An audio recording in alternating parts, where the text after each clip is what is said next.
idea. But they had proven track record, in being able to make a successful product.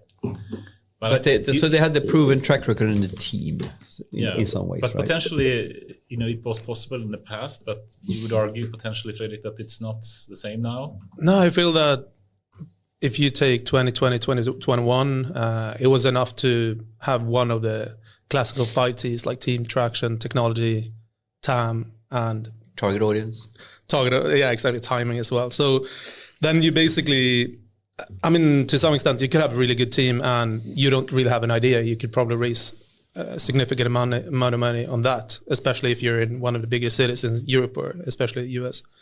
But now that, to some extent it's still true, I think, but it's like the general requirements that VCs or investors in general have is much more, much higher now. Yeah, but you summarized it before camera. It's a little bit like, let's see if I can say it right. It's a little bit like the pre-seed capital or the very, very early stage capital. That's what's dried up.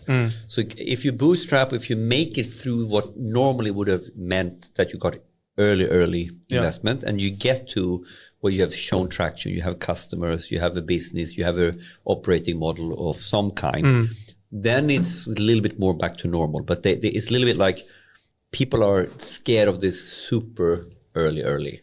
Would that be a summary? Yeah, I think it's good. So money is there, but you need to have come further. Yeah, exactly. So both the founders and the VCs have an issue with that, I think. Yeah. So to some extent, you could say whatever was pre-seed before is now seed in terms of requirements, but the money is more or less the same. What do you think have changed? Is it that the capital has gone down, or is it more people actually seeking funding these days, or is something else? Yeah, probably a multifaceted picture, but one of them is, I think, we now have a couple of wars around us. Different economic climate. Economic climate is totally different. And to some extent, I think this is a good move, to be honest. Like I think everyone saw a lot of companies that maybe not should have been invested in a couple of years ago. And that's obviously a subjective feeling that I have, but it was like, really? From what? Like from a PowerPoint? Based on what? Yeah, exactly. A PowerPoint, a good word.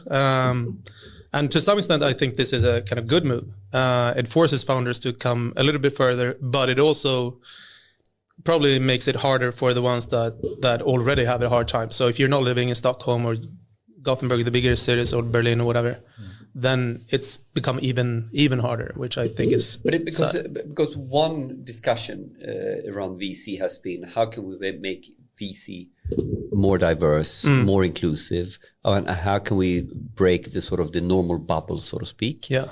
Do you think that has become harder or easier or the same? Because the scary point is when it's hard to get funding, you need to do better.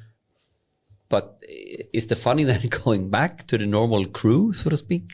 Or is it, what do you think? Yeah, I think my general perspective is that I think this whole move it's a big change, but it's fair and it's good, I think, generally speaking. Generally speaking. And the problems that we had before, like people outside of the larger cities didn't get the same funding opportunities as the ones in the bigger cities. That problem is still a fact. It's not solved, and it's not. to some extent, it's even worse now. But so I think it's just shifted. Two different problems, maybe. Exactly. Yeah. So I think it's a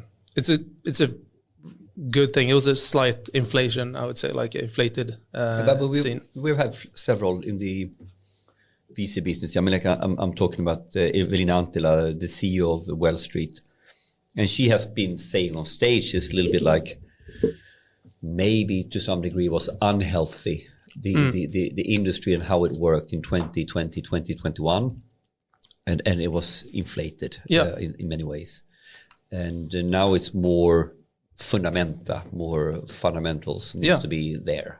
Yeah. So, and that is the healthy part. Yeah, definitely. We actually have a topic later about trying to see, given you're basically a serial entrepreneur, I would say, you have funded like 5-6-ish companies or something, right? Yeah, and a few of them were killed even before they got a name. But you have a lot of experience here, and I think a lot of people are interested in hearing, your best advice for them to how to get started. But let's talk more about that a bit later. I think that would be super interesting, I think, for a lot of people to hear more about. But before that, let me welcome you here, Fredrik Stockman. I know you have a very interesting company now. You're the founder of Version Lens, etc. But let me, before we go into that, hear more about you. How would you describe yourself? What's your passion and interests before founding Version Lens? Yeah, I mean, I think I've been, ever since I can remember, a fan of building experiences and something that other people can enjoy. And in the beginning, that was done through music for me. I was a classical, choir boy that used to sing in choirs, and I enjoyed that a lot. Another music fan. We're keeping tabs. We have some sort of statistical model of how many data AI nerds or VC people or in this space is also music oriented, and it's very annoying for me because both Henrik is very good at music, Goran the producer is, Kirill here is as well. I'm the only one that sucks at both singing and playing instruments, and I wish it weren't the case, but I'm you're the anomaly. This is what you're feeling, right, Anders? Back to you, Fredrik. So that's where it began, and I definitely didn't understand what was really the thing that got me going at that time. Then I realized that I loved doing geeky stuff when I was about 12 years, maybe even younger. Started coding about that age. I really got a kick from showing what I've done, coding on my calculator in high school and IRC bots and stuff like that. Which calculator did you have? TI A3. I had the HP one, the HP 48. No, it was fun. So I made a game, and I went to music school at high school, so I made an application to kind of do the music theory part, and I asked my music teacher if I could bring my calculator to the music theory test. And they didn't know what they were. No, exactly. It was like, yeah, sure. What are you going to use it for? So I had this app where there's this bass tone and there's this chord, and the test was like, okay, which tones should there be in this chord? And I just had an answer in front of me and gave it to my class. So, and I tried to sell it for 5 kronor. It's both being cheap and it's cheap. But obviously it was no copyright thing. So it got spread out and I was just happy. But the thing is that I got really excited about other people who got excited about what I've done. So you like an app or recipe for the calculator? yeah, maybe. Probly not, yeah.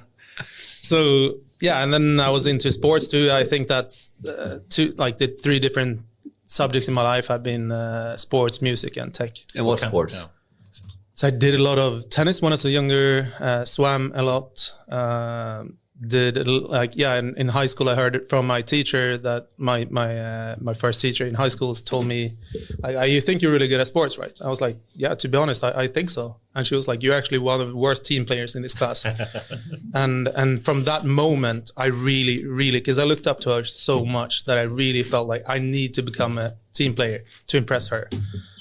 So I did that. So I joined a lot of team sports, floor soccer, floorball, exactly, innebandy, volleyball, ice hockey, and a bunch of different sports. And then I was like looking at her like, what about now? Do you think I'm a better team player? She was like constantly not super happy with me, and then she left and we got another teacher. So I never got a chance to impress her enough. But that shaped you a little bit. Yeah, 100%. I think it would have been a much later bloomer in terms of team member. She pointed it out to you. Yeah, no. In a sensitive age. Yeah, and she did. It was a perfect push. I needed it because I was such a solo player. I thought the person who scores the most goals is the most valuable player. But then you got into founding companies. How did that get started? So I thought quite early that I really wanted to start something from the ground, and the way to do that is through companies. I think I'm definitely a product person that really, really loves that part. And then the best way to get it out there, I think, is through companies, at least in my world. And you do open source too, but it wasn't really a big thing when I got started. So I think 13 years ago, I started the first company together with 3 other people. And that was around the time when apps were a big thing. So people are really looking around for what to download, and that's not the case anymore. People are looking around for what to delete rather. And then we built an app that gave people free stuff. And in change, like you got food or drinks or whatever at 7-Eleven and these kind of stores. And in change for that, you, instead of paying with money, you paid with 10 answers on 10 questions. So it was essentially a market research company. So in terms of user growth, it was a success. In terms of business, it was not. But it was a huge learning. But when you did this, when you went that route, would you say that the entrepreneur role was popular? Because I remember I'm born in the 70s, grew up in the 80s, started working in the 90s, and then everybody wanted to be a management consultant, you know. Not everyone. Not everyone, but I'm joking, right? Yeah. So like you there was a path, right? But I think that has completely changed somewhere down the path here. Yeah. Would you say you were early into, I want to build a company and be an entrepreneur? Because when I hear my kids now, that is way up on the discussion, but it was not for me in the 90s. No. How would you place yourself? Were you an outlier wanting to be an entrepreneur or going that route, or was it quite common? I think we were just about the time when it was like socially accepted but not popular. Okay. Good answer. So before it was like awkward, like, do you really want to risk everything you have for this? How are you going to do it, and so on. After when we started, maybe 2013, 14, that's when we were actually in SSC Business Lab, which is an incubator for startups that has some type of connection to SSC Business School. And my memory, I don't know if it's correct, it was that it wasn't super hard to get in there. And I think the number of applications they get now has drastically increased over the last, 10 years. Because I think if you talk about Generation Z or whatever, I think it's a drastic different view around if you're 18. My son is turning 18 this year. I think they are way different in understanding and thinking and dreaming than I was in the 90s. Okay, so just because I have a point later speaking about how to really get started founding a company, etc. But if we speak about education, I think you did take some degree, right? Yeah, I mean, I didn't finish it, which is a sorrow for my mother, but I'm happy for it because I found some really, really good people to found the first company with. Yeah. So I was at KTH. Yes. Yeah. So how would you advise someone today, given your experience now? Do you think it's worth taking the degree, or should you just go for founding companies as soon as you can? Or I mean, it's probably quite individual. For me personally, I think what I got out of it was really getting to know the people that I now still am friends with. And the classes were more like interesting subjects that I could have read on the spare time or on my spare time too, which I probably wouldn't. So I forced myself into reading them in school. But I haven't really used too much of it. Rather, like last week, I've used some of my linear algebra, but not like it's like once a year that I use something that I learned in school. But if you go to these like more niche schools, obviously if you become a doctor and you want to become some AI company in the medical space, then it's probably a good idea to do. But and I don't want to down talk any kind of academic educations, but so it's so individual, I think. How do you consider yourself when recruiting people?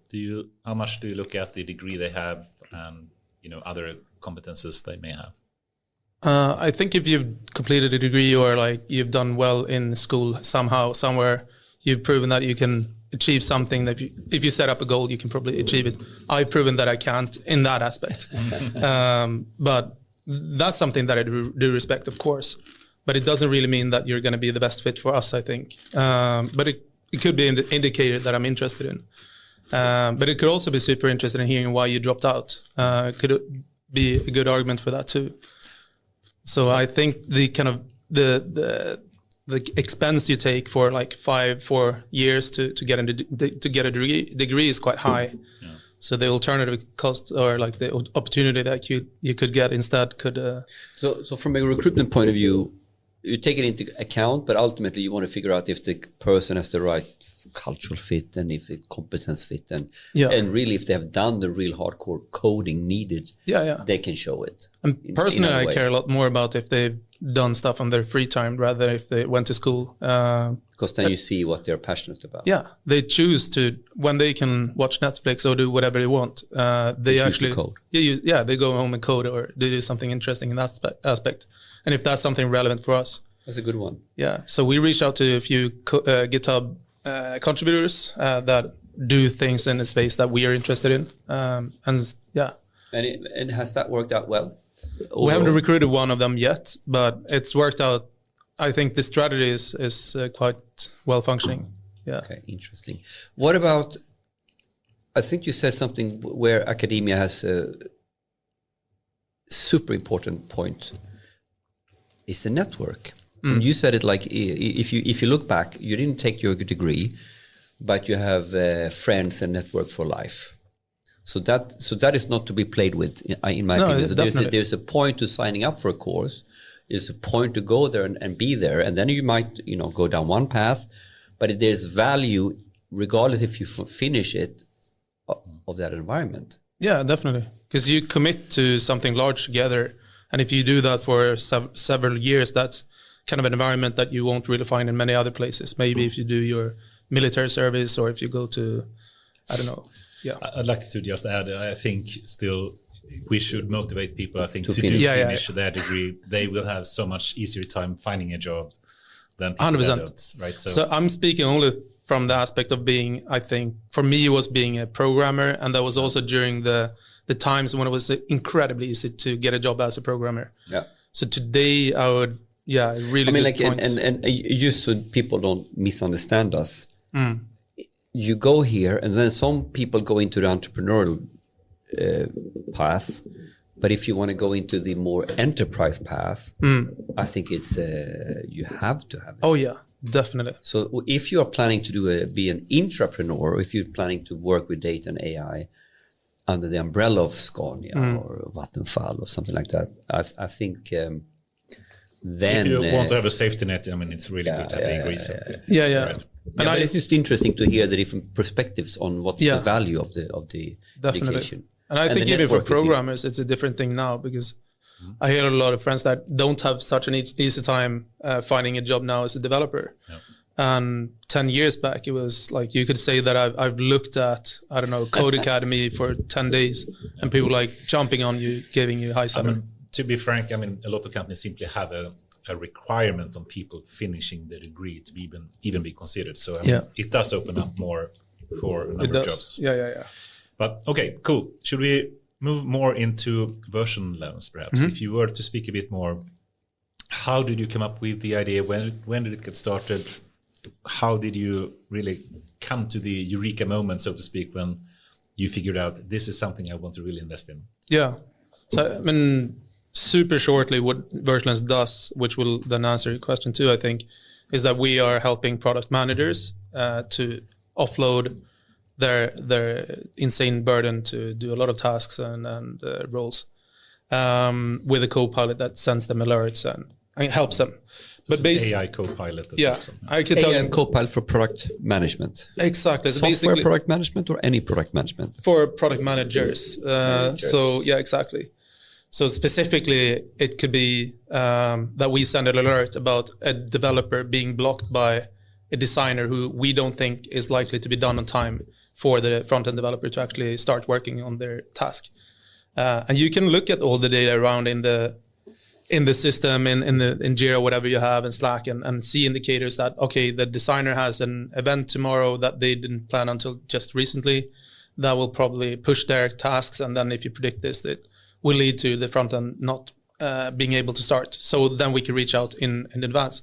A perfect product manager would be able to do this if they constantly read all the data and gave you, like, basically were on top of all the data all the time, but it's constantly moving, a lot of different tasks and so on. So it's helping PMs become more proactive in some sense to take action, before it's too late. And the data is there if it's diligently entered and if you're diligently analyzing it. That's a really, really good point. So I think it's mostly, what we're doing is mostly suitable for companies that tend to document a little bit better than maybe some.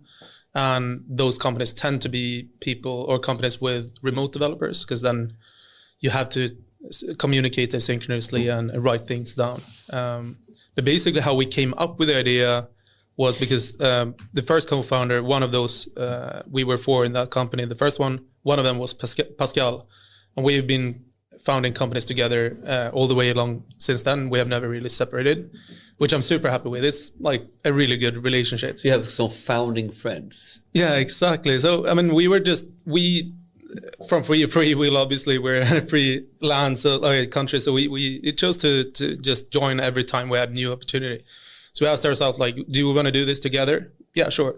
And really no strings attached. If you don't want to do something else, like, feel free to. But we always chose to work together. So what we found building a bunch of different companies and helping others do the same was that when it comes to product and tech and the rest of the company, like commercial, marketing and HR and so on, you tend to talk about product and tech as them, or if you are a developer, then you talk about the others as them.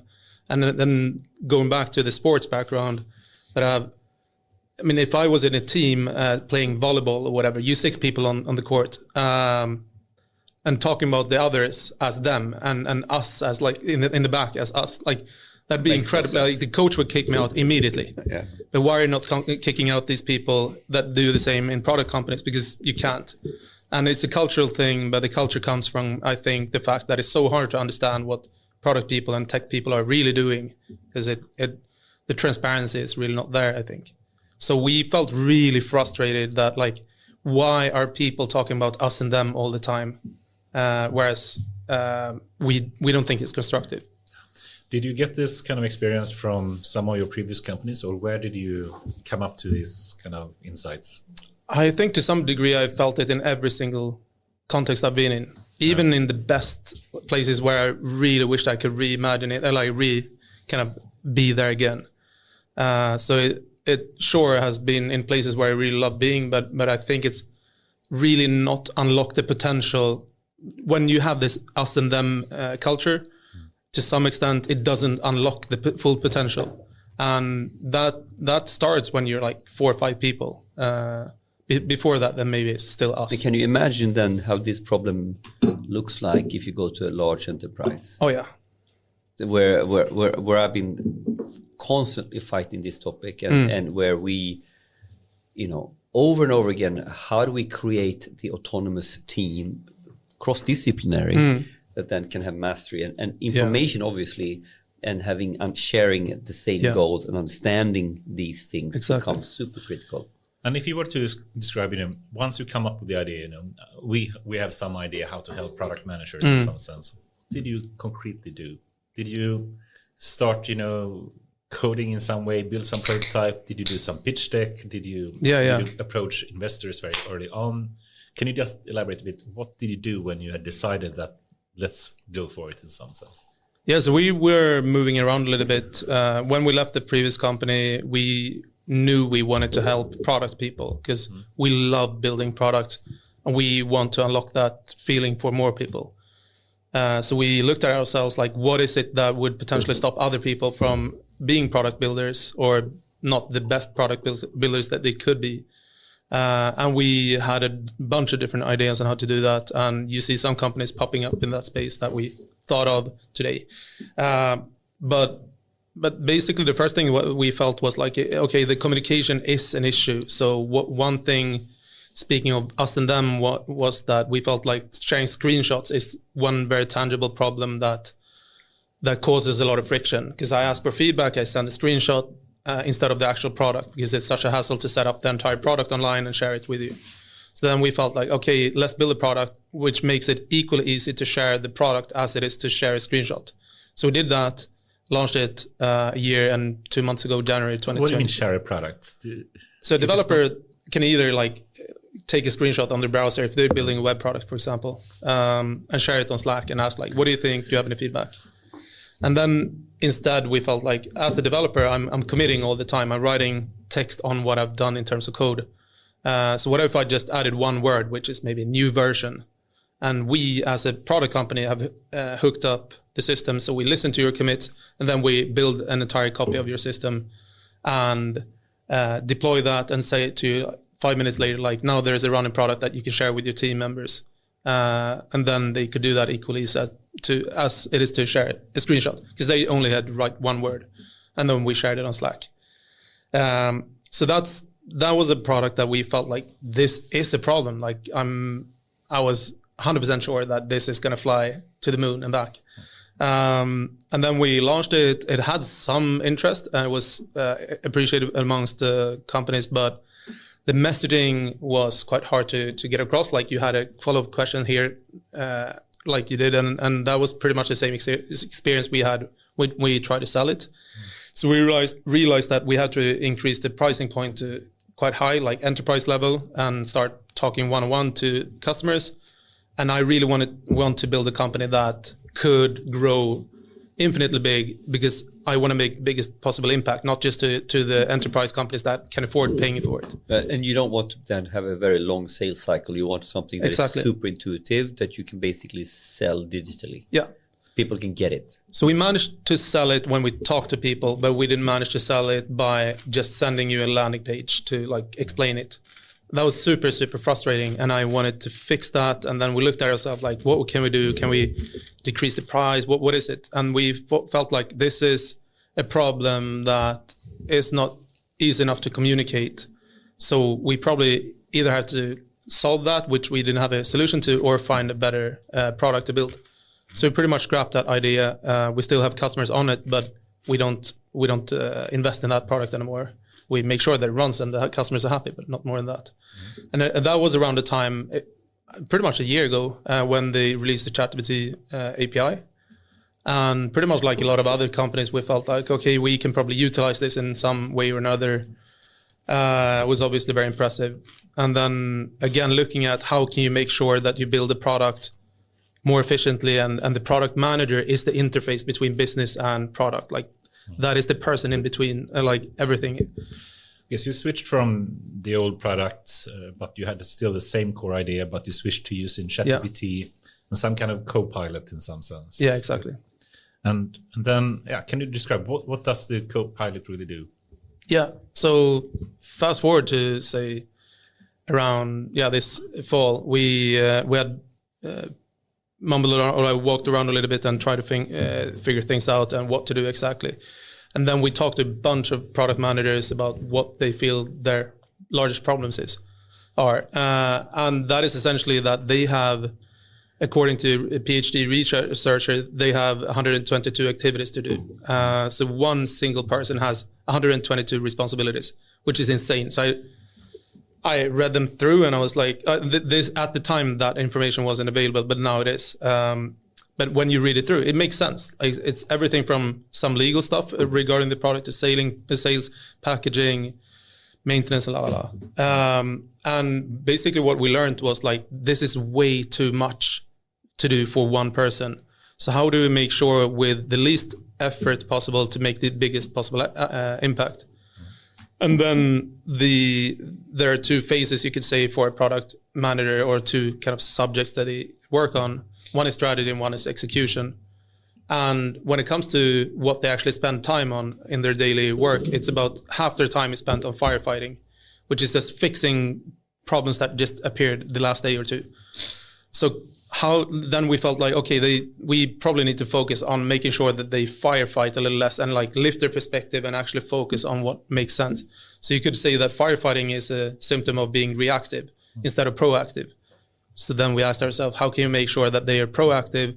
And then we started looking at, okay, we can crunch a lot of data, read their backlog, their Jira, Trello, whatever they have, Slack, calendars, and make sense out of that to predict potential issues before they actually happen, to make them proactive instead of reactive. So then we went into which are the most appreciated alerts. We call them alerts, these kind of notifications, proactive notifications. Which are the most appreciated that we could come up with and think of. And one of them was that if there is a slow moving ticket, for example, something that just drags out and take longer than you expected, the PM tends to want to know that. Because they have so many things to think of, and that's maybe one of the things that you don't really, it's kind of a hidden thing that just goes on for a while, and then you maybe have another ticket that they should work on instead. And you want to, the stuff dragging out is probably because there's a blocker of some kind. So you actually want to know about it super early. Exactly. Because it's not going to happen. Then you can work and remove the blocker and be the PM you should be. Exactly. Instead of having that blocker blow up in your face. Yeah. So you're spot on. So we looked at how can we find these blockers that are blocking productivity, because you could say that execution is the function of direction, focus, and speed. So that's the productivity. So how do we make sure that you're both fast and focused? And one of them is making sure that you don't have blockers and trying to figure out these blockers before they happen. The blockers is actually one of the easiest ones to figure out with data. Yeah. Because you have to tread early. Yeah, exactly. And then you have a look at it. Is it a real blocker or not? So it makes total sense to me. Yeah. So that's one of the things we started on, and then we try to use LLMs, different type of methods, not only like prompt engineering, but using LLMs as one important tool in the kind of setup of tools to solve these problems. And then we started using them ourselves. The LLM angle is to get a more intuitive user interface to prompt or to discuss, to have a co-pilot you can discuss with. Or what's the LLM angle here? So you could say that all this data that a product manager has is unstructured. Like, sure, technically it's structured with a relational database, but like in reality, it feels quite unstructured. It's a lot. Yeah, it's a lot. And there's a comment somewhere in a ticket. That's actually really important that says like, I will not be able to do this because of that. But it's buried. Exactly. So it's buried in somewhere, and the PM maybe doesn't read it on time. And then you figure out in the next stand-up or the next retro or whatever it is. So all these meetings, I think many of these meetings are a symptom of the fact that you just need to sync data all the time. And AI, LLMs, and classical technology is really good at like, okay, we have a bunch of data. Let's structure it up semantically. Like let's try to connect the data, the dots, and make sure that we try to see the trends and predict what could happen in terms of productivity and speed.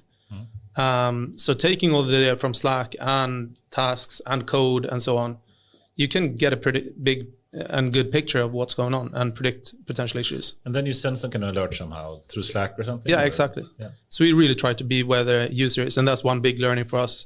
We started off with a web interface. I don't know, looking back, it feels like the dumbest thing. Why would someone go to a website to use a product like this? We obviously need to be where you are. So Slack and Teams and email.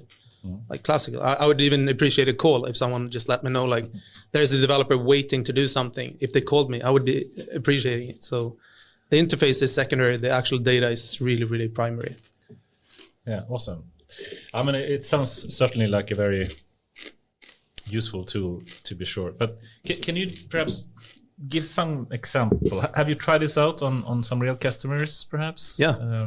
Can you give some example if you were to be really concrete on this is how we help the specific customer in some way? I mean, so we currently have two different products. One is the alerts that I talked about, and another one is a very simple product that we started off building, which is a tool that clarifies tasks. So instead of talking to a human about, okay, what do you mean by login is broken? You can talk to a bot, or a bot talks to you, asks you follow-up questions on that. So that's a Slack bot that we have, which just figures out like, there's a question here or some feedback, and then the bot asks you a couple of questions to clarify it, and then saves it to the ticket system. Does it speak to the PM or to the engineer writing the ticket, so to speak? So it's up to the customer. Most of the time, we are a bot in your product or a feedback channel. So we semantically figure out that this question that someone had is related to a ticket that exists. Then we could send a link to that ticket. Or this question is about a ticket that doesn't exist, then we might want to create it. But we have a few follow-up questions on it to make sure that it doesn't sound like the worst bug in history, but it's actually just like a thing in development. So speaking of an example in real life, that exact example happened where someone wrote like the login is broken. And looking back, it almost makes people laugh because a lot of people, I think, can recognize like such a like wide definition of a problem, and it sounds like super important to fix, but the bot came in and asked a couple of questions. When did it happen? Where did it happen? And the answer was that it happened in development, the latest brand or latest kind of version of the development environment, and only for Google login when the user didn't do what was expected, essentially. So it was an important thing to fix, but instead of like throwing 5 people on the problem, trying to run and fix it in production, we could help them understand that this is a thing that's isolated in development, and the developer that actually caused it was aware of the problem. It was just that someone got into the dev environment and tested it when the developer didn't intend it to be tested. So it clarifies some ambiguous kind of tickets. Yeah, exactly. So the other product that I'm personally even more excited about, which is the alerts. One example is that we basically let someone know that this is a slow-moving ticket. We can't really see why it is slow-moving. So we basically, what the product does is that it reaches out to the developer asking, do you have any additional information you want to share about why this is taking time? And then we could figure out a blocker, like you mentioned. I have a blocker, and then we could let the PM know instantly that this is a blocker. And people are people, humans are humans. So that developer ideally would have reached out to the PM right away. But when we talked to them about this, I asked them, like, how were you planning to fix this? And the plan was to talk about it during the next stand-up. But then there would have been quite a lot of wasted time, to be honest. But it's interesting because this is semantics, and this is super important, because in one way you call it an alert, but what you're actually doing with the Copilot and agent is you are using something more like it's an autonomous agent. We see that it's slow. We are reaching out. We're collecting more information, and we are sending it to someone. So it's a little bit more than just one simple task and alert. That's the interesting topic now, going into more autonomous agents. Now we're starting to see this, that actually you don't want the alert, you want a 3-step process to happen. Exactly. And that's what we're solving right now. And an analogy that we use is that we want to be a junior PM. And if I employ a junior PM, or if I am the junior PM joining your company, I wouldn't ask you to use my tools and be in my kind of corner, and everything would be under my conditions. But I would do, like you said, I would adapt to your workflow and reach out to the developer asking, why do you think this is taking time, in a nice way, getting the right information, and to the senior person, tell them the complete picture. Like, this is what I figured out. I didn't get an answer that satisfied me, so I'm letting you know here. But I think this is super profound, because this is where we're at in 2024. If you send an alert, that's BI. That's 2017, right? So in 5 years, what you can do and how you can really, I don't want BI. I want an action. I want something to happen. And it's actually not, if you think about it, you have now structures, steps that is sort of action-oriented rather than intelligence-oriented. Exactly. Have you started to measure in some way the potential impact? Can you have some KPIs that you can measure in? Yeah, definitely. And that's a really important thing, because in the first idea that we had that we scrapped, it was really hard to explain what the actual hands-on value, how do I translate or transform this money that I give you into money that I save or earn. So what we do here is, I would say that some customers are more emotionally buying a product because it's amazing, and some are more rational, and most of them are probably a hybrid between them somehow. I tend to be more the rational buyer, I think, but I'm probably more emotional than I understand. But when I reach out to someone that wants a rational explanation, how do I get money back from this? I basically explain, like, okay, so if someone is blocked for 4 hours, or like unproductive for 4 hours, say that they're getting a wage at $50 per hour or something, then it's $200. And in reality, they're probably doing something. So they probably add a value of what you would have liked to pay $50 for. So you lost $150 for that specific event, them being unproductive in the afternoon. So then if we would have reached out to them instead and asked them about something that we have identified before it happened, we would have been able to, maybe with some overhead that we actually cost, but a minimum overhead, would have maybe saved $100 or $120 or something, just for that specific event.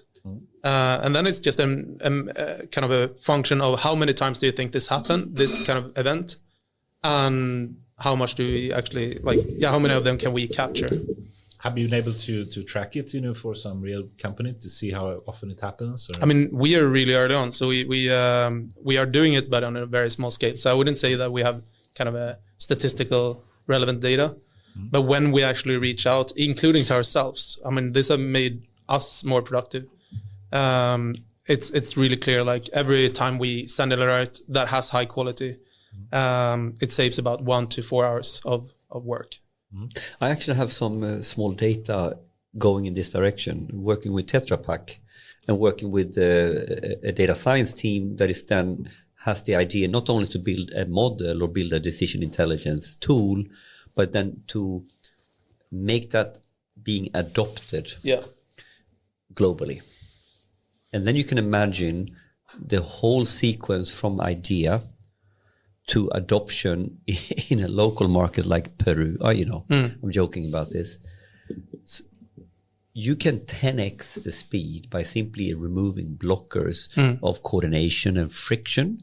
If you think about all the different angles a PM needs to care about, which is not only about code anymore, but it's about I need to reach that user, I need to reach that stakeholder, I need that decision, I need to get that money right, I need legal to fix this shit, I need security to do their part. And so in the end, this is a compounding problem. Yeah. And we all have it in the enterprise setting. Why does things cost 20 million that should cost 2 million? It's about this. Yeah, it is. This. Yeah. And that connects to overhead. It's overhead, and it's speed, time waste, and a lot of overhead. Yeah, a lot of cost. Because during what should have taken 2 months, take 2 years, you have a team costing. Period. Exactly. Yeah. And that is more or less exactly what you said is the reason why we're doing what we're doing. I've been extremely frustrated by the overhead that I've experienced and be part of myself. So you add people that cause overhead, and then add more people because the overhead just got too large. And you're fixing the problem with the same problem. And this problem is bigger in enterprise than in a proper tech startup. Exactly. Or hyperscaler, I would argue. If you were to go more about the tech solution, I think you mentioned already a bit how it works, but for people that are interested in the technology, so to speak, and please say so if you don't want to share any trade secrets, but in some kind of abstract way, how does it go about making suggestions, alerts, finding slow-moving tickets, etc.? Yeah, so basically, what we're doing is if you look at the end result, which is an alert, what would a human done to get that alert? It would probably have read everything. You could think of what we're doing as a tireless junior developer that stayed up all night to crunch all the data, all the calendar events, everything that changed. It not only reads what happened, but also what changed. So the ticket system, Slack, Teams, whatever you have, code base, and the Git logs, I guess. Yeah, exactly. Yeah. So basically, just like a junior PM or a human, if you give me access to all of this data, and I have the time to crunch it, then I will do a better job. But I will be able to do somewhat a good job even with access only to the ticket system, for example. But there is an incentive to give more data because then the kind of alerts or the system becomes even better. That's what a human would have done. So if I would have done it, I had all night to do it. I would have read everything that's gone on in the code base, probably a lot of work in progress commits that doesn't make any sense. So I need to read the actual code to make sense out of it and translate that to a human readable explanation of what it is and try to match that with the tickets that's going on. Is this actually the ticket that they are coding on? If they're not, then that's a potential alert too, because then it says this ticket is in progress, but they're coding on something. You do send the code as well to the LLM and we're not. If the commits are good enough, then we don't need to do that. But if we don't think that the commit is good enough, then we try to kind of create a commit message ourselves to, in a human readable way, explain what's going on and try to connect that to the ticket system. I like this because the way I usually phrase what AI is good for and humans are potentially bad at, and vice versa, is that AI is really good at going through large amounts of data, but does so rather superficially. But humans are really bad at going through huge amount of data in an efficient way. And what you're saying right now is that if a human were to do this, then it would have to be up all night reading through all the changes, the Slack messages, the Git logs, the code. And it's really hard for humans to do that. But an AI can do that rather well. Yeah, exactly. And they will never complain that it's boring or whatever. Yeah. I mean, I would manage to do this once. Yes. And I'd probably be honestly motivated because I'm a little weird in that sense. I would be like, this is going to be a fun night and to some extent. But then if I did it the next night and the next night and the next night, I would just be like lazy and sloppy and be bored. But can we be a little bit techy here? Because what you're talking about here now is step one is a lot of different types of data collection. So you have different types of data from different types of systems, everything from a Git commit to a Slack comment. And you are feeding that into what? Into a RAG of some kind, into some sort of so we model that you then drive the. We basically cache it first and then create semantic relationships between these entities. So this Slack comment that I read is vaguely connected to this Git commit, but it is connected. It's kind of graph. Yeah, exactly. So graph technology. We're not using actively Neo4j or anything like that because you can actually use, which is, maybe a bit geeky, but you can actually use a relation database as a graph database to some extent. Because essentially a graph database is just multiple many-to-many connections between everything that you have in your database. So if you let everything connect to everything, then it could be a relation database. Sure, it's not optimized and there are a lot of queries and stuff. That's a nested query, but exactly. It's going to be expensive to do that. But there are also like in the early phase of a startup, it's about getting the job done. Exactly. Yeah. And for us, it's super important that we can read the data easily and understand it and play around with it and read about it. How do you find the relationships then in the different pieces of? So we basically have a data structure that we expect it to kind of be inputted into. So you could kind of do the similarity to having like this protocol of like, this is how we want the data to be stored. And if it is stored in that way, then we can query it. So we make sure that all the data is stored in a specific format. So a predefined kind of form in some way? Yeah, so we have a schema like a graph-like schema. So you have a schema where you basically know the most common type of source system. This is the Slack part of the schema. This is the Jira part of the schema. This is a Git. I would say that the semantic part of it, like this is a human comment part of the schema. Like, so basically this is someone talking about it, and talking means this for us. Whereas code has another type of relevance. Like this is the ultimate truth of what's going on.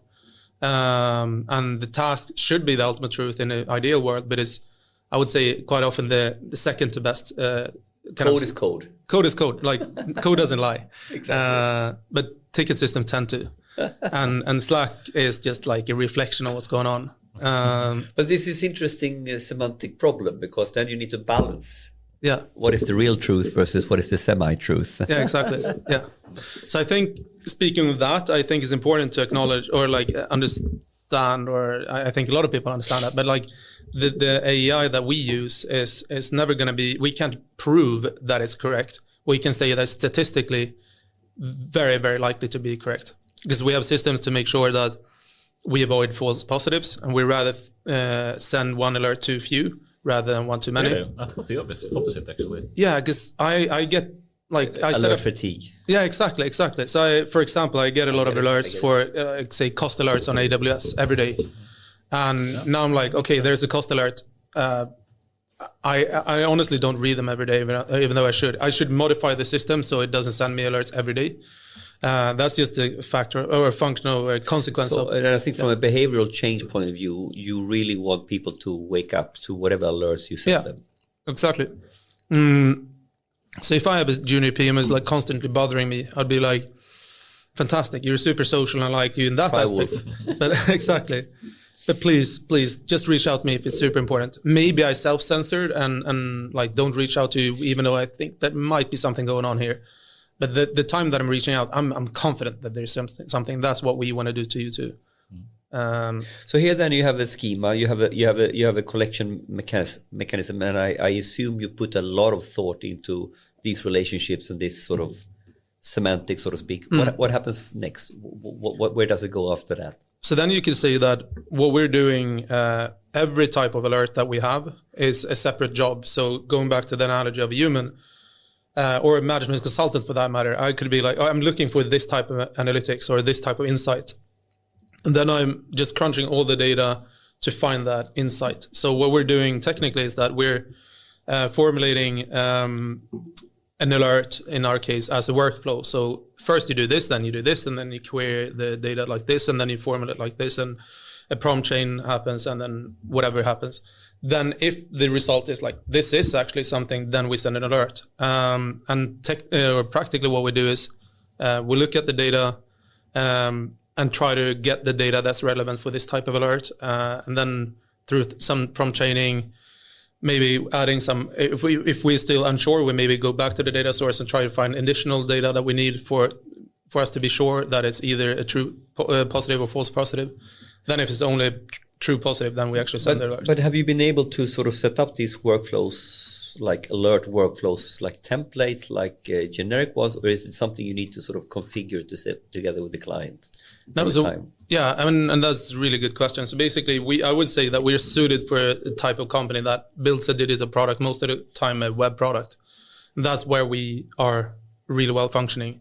But if you're building an app, for example, an iOS or Android app, we are not as suitable because we have focused the system to be really good at it. Your template stack is very geared to a certain type of problem is pretty predictable because we know how you build. Because then we can generalize it. You can generalize it, and you could probably do a couple of different templates. So this is an Android product manager template. Exactly. This is a web application React template. Exactly. Something like this, right? Exactly. So, for example, if you think, again, as a human, and I'm a junior PM, and I've been a junior PM in a web SaaS company before, then I'm probably suitable to be, if I'm good at that, I'm probably going to be good in another SaaS web company too. But if I'm going to say the native team of Spotify's native app for Mac OS, for example, I may not know about the internals of how things are going and the workflow and the way of deploying. And so potentially, this is just how long is a piece of string until you get more and more recipes. Yeah. Okay, before we leave the topic about the tech solution, I'd just like to hear a bit more. I mean, in the end, you have to generate some prompts to send to the chatbot or to ChatGPT. How do you go about generating the prompt? Do you use some kind of framework for it, like LMQL or something, or do you generate the prompt yourself, or do you have any special tricks or something to generate the actual prompt? I mean, we do a lot of handcrafted things, and looking forward, I don't think we're going to do that in the future. But I mean, we were in a super young space. Sure, lang chains to some extent, but the prompts are handcrafted, and changing one single word in the prompt can have a huge impact. Right. That's what we do. It's a lot of handcrafting, and there are really no best practices that I know of yet. But this is so exciting because we are so early stages in all this, and we are sort of trial and error figuring these frameworks out. Could we imagine some frameworks that could help here in what they are doing? Are there frameworks that suits this? Sure they are, but have you heard about LMQL and these kind of things that helps you generate? I haven't played around with it myself. Yeah, have you? Yeah, partly. But I mean, it can be hard sometimes to know how to generate prompts, but it's I think I made a mistake like 2 years ago. I got the question, do you think prompt engineering will ever be a job role? I said no, because I think in the beginning, yes, but at the end, the model will be so intelligent it won't be required to have special prompt engineering skills. Yeah, exactly.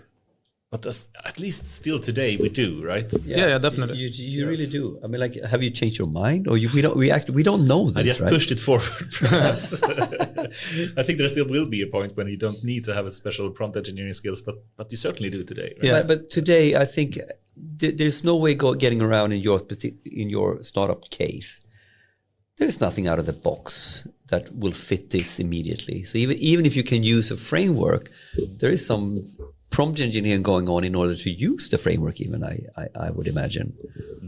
Yeah. Interesting question. I think what we do instead is that we're reading a lot about what other people are doing and the research going on and open source projects and so on, try to look at what they're proposing and the learnings that people have, and then cherry pick the things that we like that suits us the best. Have you tried different models? I guess GPT-4 is the top one, but have you tried and experimented with other ones? Yeah, we have tried them, and to be honest, not gotten as impressed as we have become with GPT-4.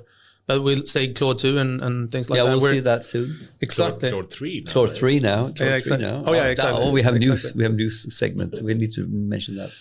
But and who knows about GPT 4.5 Turbo that they you probably saw the maybe leaked things. But, maybe a stupid question here because I really understand the tech. But is the topic of token window important for you, and or is there any type of RAG type thing you need to do, like when you're collecting data, how you in the prompt also giving a lot of data? Is that a key part of your solution as well, or how does this part work? I mean, we've seen a strong correlation. Maybe it's because the way we use the prompt chains is behaving like this for us, but for us it's been that there's a strong correlation between the smaller the prompt is, the better the result becomes, or the more predictive it becomes. So even if the ideal scenario would be that we could just dump the entire data set into a prompt and ask it a question about it, that is not how it works. It's just getting worse and worse. Not drastically worse. It's just that our expectations are very, very high on what we want back. Yeah, but you're putting on effort for added value, and if you put in the effort, then there's no real added value.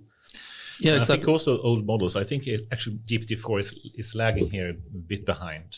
If you compare it to Gemini 1.5 or Claude 3, they have potentially 1 million token context windows. And they have these kind of recall measures that says they're above 99% recall precision in these kind of huge window sizes, which I do not believe GPT-4 has.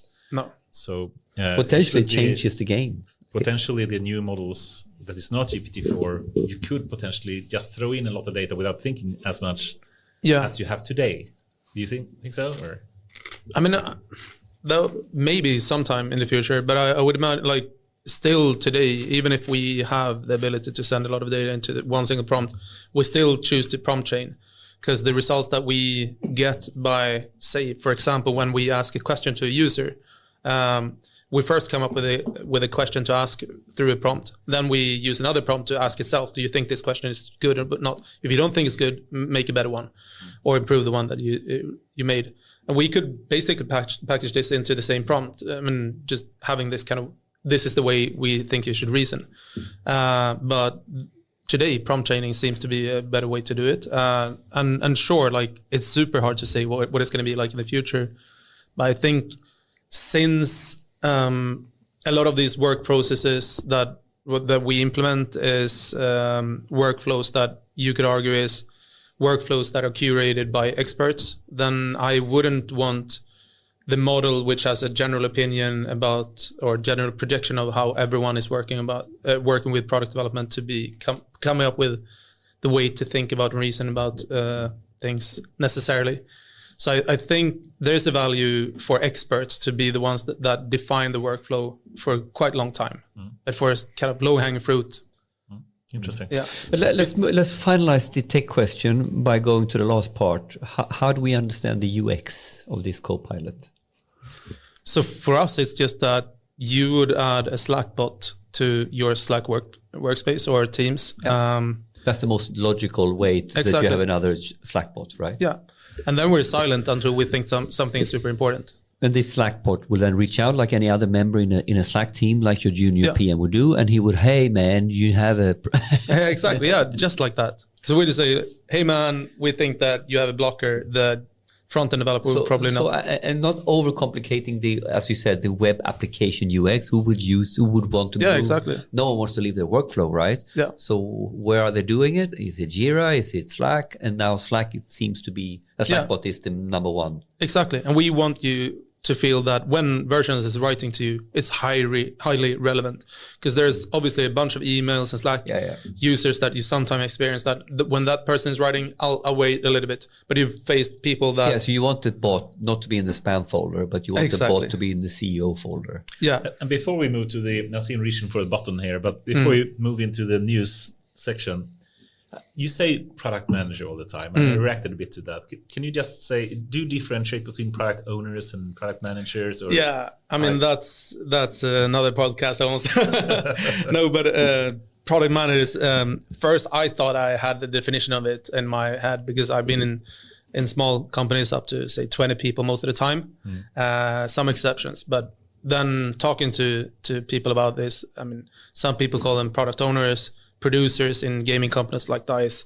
They call them engineering managers at Spotify. They call them whatever. Like, there's so many names for that. So a challenge for us is to say that, okay, we mean product managers, but we maybe mean engineering manager for your case and so on. But when we talk about a product manager, we mean someone who's responsible for setting the direction of the product, where we should go, and making sure that it happens. But a lot of companies have separated the strategy part and the execution part. To maybe the product owner is the one that decides what to do, but execution is done by someone else. But you are targeting a bit more the strategic kind of person. We were targeting the one that makes sure that the team is highly functional and fast. Okay, so it's more the execution part. Exactly. So if someone is slow, owner more. Or... Yeah, exactly. So I'm still confused about what people mean when they say product owner and product manager. This is a shout out to the whole community that this is a problem, right? Exactly. And even the conversation about how do you separate the strategic part from the operational part, and there is a lot of theory if this is good or bad and stuff. Yeah. In my view, I mean, it would be fun to just hear if you agree. I mean, for me, engineering manager is one thing, product manager another, and product owner is a third. And for me, engineering manager is more of a line manager, that you do have the line responsibility, the personal responsibility for. Exactly. Product owner, I would say, is the more person closer to the team that do have the execution responsibility, that do have to prioritize and plan the work for the team. Product manager is potentially having multiple teams and a bit above. But I'm sure there's so many people that disagree with this kind of definition. Yeah, but I think it's very clear that you've grown up in Spotify and you've grown up in a couple of places where this has been fairly well documented, I would argue. If I take the argument from, I give you an example from Scania. Then we have a huge problem that, first of all, product owner, super tricky. Are we talking product owner from an IT perspective software? Are we talking product owner, product manager in relation to a physical engine, right? And all of a sudden this becomes super. So then we have in Scania, you have the same definition of highly, highly different topics, right? This is a physical asset. This is something like this, and we're called product managers. And then we had I give an anecdote in we were trying to explain or find the right wording for this in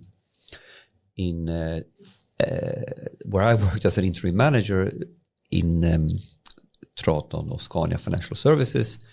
And then we wanted a very clear business-oriented product owner that was very much connected to the P&L and was connected to the real problem, the real business problem. But they had no technical competence. They had no product ownership competence in relation to building software or data. So we then defined how we call these guys business solution owner. And we had to invite, because we had to put the product owner that was the sort of the technical product owner in relation to them. So if you go into enterprise, this becomes a nightmare, especially if they have both software and physical product management, so to speak. Like I can only imagine. So it's an interesting one, but it's part of the problem. Yeah, that is hard, that we are speaking about things, using words, and they mean very different things. We are conflating terms all the time, and that really makes it hard to communicate to people what they really mean. And I wish we could have a clearer terminology for all these terms. And different industries have different names for it too. So exactly. Say producer, right? Yeah, that's producer in like King, gaming, DICE, right? Embark, these kind of companies. Yeah. Awesome. It's time for AI News, brought to you by AIAW Podcast.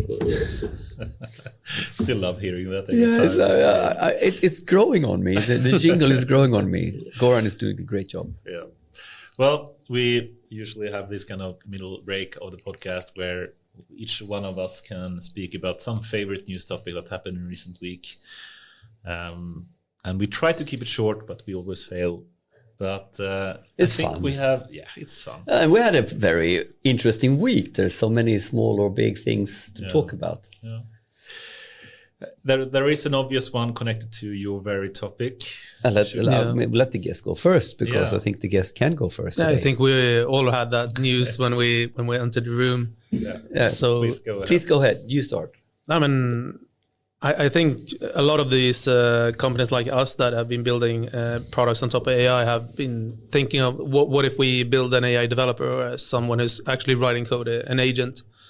And there's a lot of initiatives. And I think the interesting news that came out, or like were more hands-on recently, and I think was yesterday, so it was the product called Devin, right? Yes, that Devin. Exactly. The AI engineer. Exactly. And I was really amazed by the way that they had packaged it and done it end to end in a quite developer-like, human developer-like manner. So they basically have a product that lets you tell the system what to do, and then it's going to behave pretty much like a developer. It has a terminal where it does what a developer would do in a terminal. It can actually run the product. It has a code editor. And if it, for example, gets a bug, then it will actually debug it in a human-like way. So the web browser as well. Yeah, exactly. So, web browser. So let's go a little bit nerdy. So in Devin, it's sort of 3 or 4 different. It's editor, code editor. It's on sort of web browser. So it can do many things, right? Yeah, and it's really good at reasoning, it seems, and breaking down a task, because that's one of the hardest things to do, to break down a somewhat complicated task into small step-by-step instructions. And it seems like the company, which is unknown, at least I haven't heard, I think it's very new at least. What's the name of the company? Cognition, I think. Cognition is the name of the company, and they right? claim their focus is reasoning, just as I say. Yeah. So in some way they are, I haven't seen any details from a technical stack point of view, what they use. It could be GPT-4, it could be something else. I think they are, training something that can run all these tools in an efficient way. Yeah. But what blows you guys away with the demo? Because I can start. What blew me away is what we have said. Now we are at task level. Imagine when we can do. We can put an objective where it's a sequence of steps that makes several things in a controlled manner to an outcome. And I think we're looking at this now. We have this pod we talked about from RAG to autonomous agents with Jesper Fredriksson, and I think that's been one of the comments I've saw on the predictions for 2024-25 when we're going to see agents that is sort of doing a objective, plan, sequence of tasks. Yeah, and I think if the demo is not lying, sort of thing, it's literally step by step figuring problems out and then getting into a blocker, fucking bad code, debugging that in order to then, that's super interesting. I think we should explain and set up. Please. They have some really nice videos, like a large number of them. And one of the videos is simply saying, okay, we have some repo. You just give it a prompt. You basically link to the repo and you ask it to run it. And it crashed in one case. I remember it was some log of negative number or something that happened. It then goes in by itself to add like print statements inside the code in various places to understand, how the data is flowing through the code. Finds the error, fix it, remove the print statements, cleans up the code, and then have a working version of the code. However, I must say, when you're looking at these videos, which are published by the company, that you can see a lot of interactions happening there. There is not like a fully automated setup at all. Yeah, it's a lot of prompts going in from the human, interacting with the agent all the time. Yeah.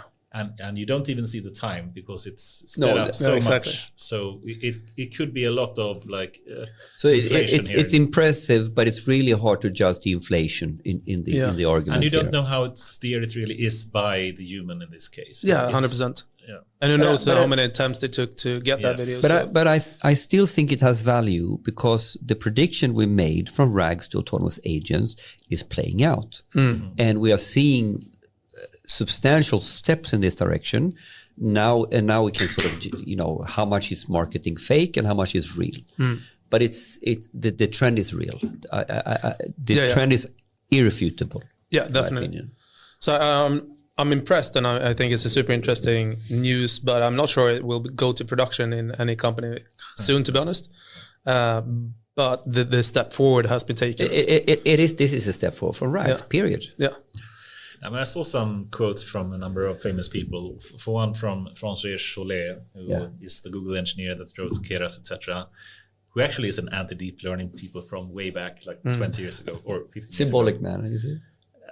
Yeah, well, he does have some romantic feeling for human brain, I think. But then also from Andrew Karpathy, the famous person that was in Tesla and then in OpenAI, now he's gone private again. But if you take Francois Chollet, he basically is trying to decrease the hype here, saying making software is not about code or writing code. It's the problem-solving aspect of it, and this is nothing that Devin can do at all. So he says, it's like an infinitesimal kind of small part of the software engineer's job that Devin is doing. I think he's exaggerating here. I think it's more value that Devin is bringing what he's claiming, but he's really trying to put it down. Yeah, but a lot. But I think what he's arguing to makes sense when we take your case here is the difference between the real product manager and the junior product manager you just got on the team, and where the junior product manager or the junior AI engineer is doing, it's fucking work, right? And that is valuable. Of course, it's not the problem brilliance of the AI senior engineer, but it's still something that the senior AI engineer potentially needed to do.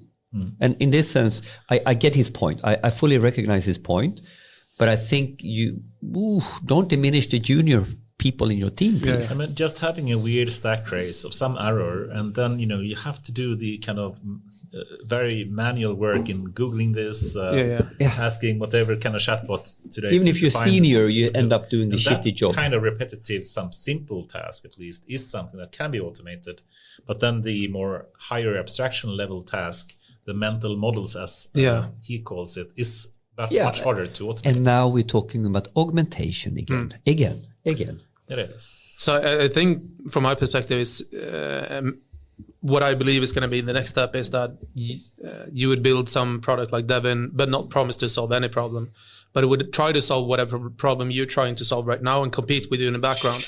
And when it think that is won, it will present a solution to you, say like, hey, I think I have a solution for you. And then you'll be like, okay, thanks, that's great. Then I can move on to the next problem.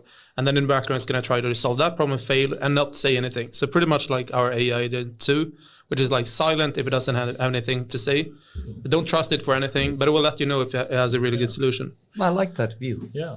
I mean, I guess in your case, you're targeting the product managers or product owners, and in this case, they're targeting the software engineers, I guess. And they could run in the background silently, seeing, you probably have the code, now it's a weird error, probably should do this. So imagine, like you can put a couple of bots like this at work, or you can hire 10 people. Of course, like we talked about the Klarna case, not as a news last week, and they are claiming, ridiculous amounts of hours they've saved on fairly mundane work, right? And it's the same. It's the same. I think it's the same, what Sam Altman and Satya Nadella and me as well are saying all the time, AI will make you more productive. I think your AI 100%. Will make product managers so much more, and the team 100%. More effective 100%. And productive. And this and as long as we don't overclaim it, but keep it to this is tremendous value. Tremendous value that you don't need to overinflate, I think. If you just briefly take Andrei Karpathy's view on this, I think he did an awesome analogy for it, or a metaphor for it, and he compared it to the self-driving car. So he basically said the progression of going from a fully manual car to a fully automated car. In the beginning, human handled every aspect of the driving part, and then you have the AI to help you keep you in the lane, so to speak. And then it could also try to keep you in the right distance from the car ahead, and it can accelerate and brake. And then it can take turns suddenly. And suddenly, it just incrementally, it's taking over part of the driving job. Evolutionary. And finally, it will be full self-driving. Yeah, exactly. And so it will be this kind of incremental improvement. And he says, we are basically seeing the same in software engineering. traditionally it was all manual work, every part of the engineering work. Text, and now symbol. you could have, the Copilot, the old GitHub Copilot that, could autocomplete, the couple of next, tokens in the code. And then perhaps you could have ChatGPT now writing complete chunks or parts of the code. And then this just keeps increasing and you get more and more parts of the job being done. And our prediction then from sort of tasks to plans, from RAG to autonomous agents is evolving in front of our eyes. It's that simple. Yeah. Okay. I think, is that enough for that? I think that's a good news. That's an interesting one, right? And it fits really well with the topic today, of course. Definitely. But do we have another one? I have. I can start with a more. I don't know if it's boring, but I think we actually made the AI Act vote. Yes, of course. Yeah. So of course we cannot lose sight of that. No. But what does that mean? So we have had. I give it. Someone I followed on LinkedIn made beautiful explanations on what it actually takes. What are the steps to take a decision? Oh, the AI is done. We heard that 1 year ago. No, the first step is done. Now it goes to this process. But now it actually gone all the way into the voting in the parliament. And it was the vote was in the end fairly strong. It was like 504 and it was like a, it wasn't close. It was a clear vote. And to be frank, it's been like a 3+ year process or something. And we had a number of different versions of them. It started in the Commission of EU. Exactly. They had a Council of EU. They had a different version. Then they had the Parliament that also produced a version that was very much more, how should we call it, defensive, if you call it that. Yes, but that is not the vote. No, so they will all produce their own all part version. of the process. This is the process. Trialogue of different, parts in the EU that produce their own version. But now they really come together and they, try to find a compromise of all of these versions and come up with a single version of the AI Act that is now actually decided upon. So the major feat is this was a vote where the parliament was sitting. Do we put the green button, the red button, or the no vote button? Now there is a single version and it's been decided on. So and this is a big thing because now we can really think about, okay, this is what we now need to implement. Yeah. My pet peeve has been, the legislation without a package on how to implement it is worthless. It's scary as fucking hell. My argument on LinkedIn has been like, don't say that you have innovation in mind if you don't have the legislation and the innovation package. If you don't make legislation smooth now, you will kill innovation. So I'm waiting to be right that this is all bullshit, that there is no innovative thought because there's no package, or I'm looking forward to heavy investment to streamline and automate and making following the legislation easy. Yeah. And that remains to be found. What would you say the core of the act is? The main topics? The core thing is, of course, the risk-based approach. Yes. So you have like the unacceptable risk, the high risk, the middle, the low, and then depending on the risk class, if you call it that, then there have different conditions that you have to comply with. So if it's unacceptable, then it's simply not allowed to do. So any kind of social scoring, for example, is disallowed. Then you have a lot of high-risk cases. And they claim the high-risk cases are like a small percentage of the use cases. I still wait to see, how any court case will rule on this. But then for the high risk, of course, they have really high compliance demands that you have to comply with, and including moving it into a centralized database, explaining what you do, declaring what data you use to train it, and so many more things, and having human supervision for it, and it's a lot of compliance. And the devil's in the detail here, right? Because this is what my point is with the package, that fosters innovation, that is trusted rather than just killing everything, because the what is very tricky, and before you have case law, It's even the what is ambiguous. So what I'm proposing that you put a lot of investment in is to, okay, how will I go about when I want to be a startup or I want to be an enterprise and I want to be compliant with the act? What do I actually do step by step? Yeah. And how can I take that to something as smooth and seamless as possible as a co-pilot? Yeah, 100%. And I have seen very little around that in Europe if I compare to Biden's executive order, where he puts together a full package. It's not perfect, but it's sort of many pies in the chart that he's sort of covering, and I only see like we're covering the legal aspect part. Yeah. There is a lot going on now. There's a lot of things being opened. I think they open up, they have been sort of signaling that there will be a new sort of department or whatever they want to call it in EU working on this, but it's still fairly vague. Yeah, you know, and now they need to really get their shit together. Yeah. Otherwise, gonna have a consultants and lawyers galore for the next couple of years. Exactly, that will be for sure anyway. But my argument is that if someone should make money on this, it should be the EU. They should have a fucking department, and they should have good stuff, and they should have the legal counsel. An AI lawyer will make a lot of money in the future. But rather a EU AI lawyer than. Should have an AI lawyer. Perhaps. Yeah, that's even better. Yeah, but anyway, the next startup for you. We have ideas here. We need to talk. Co-pilot. But okay, but we recognize it. I'm not kidding here. I mean, imagine the first one to do a proper AI co-pilot for anyone that wants to comply with the AI Act. They will make. Money. Yeah. I mean, just looking at how many consultants there were around GDPR, which essentially should just be a playbook. Yes. But I said, someone asked, what should Sweden invest in? And I said, one of the easiest non-political conversations, Erik Slottner, if you listen to this, is basically make Sweden the best country in Europe to comply smoothly with the AI Act. Make the first AI Act co-pilot.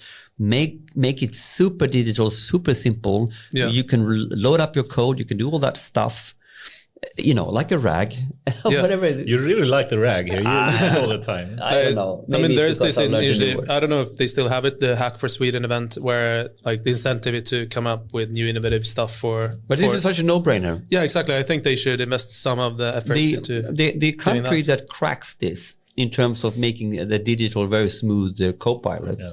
Will actually attract more capital. They have the sandbox. It's supposed to do this, and every country should employ or implement their own sandbox. But the one that does it properly will truly help all the companies quickly get and compliance. They will attract finance, venture capital. They will. You would want to start your startup in that country in Europe easily. Awesome. Should we stop there? Unless Kiran, do you have any more? Or no, okay. Maybe one more. I think the time is flying away. We have so many more topics here. Or what about something? We need to. You want to do I promised Kirill here, who's the producer today. You need to talk about Figure 01 and OpenAI's robot video. Yeah. Can we show it even? Yeah. Show it. It's fun.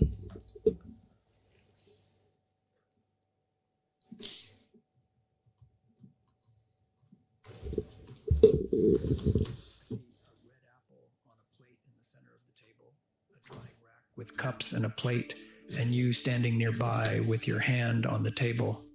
Great. Can I have something to eat? Sure thing.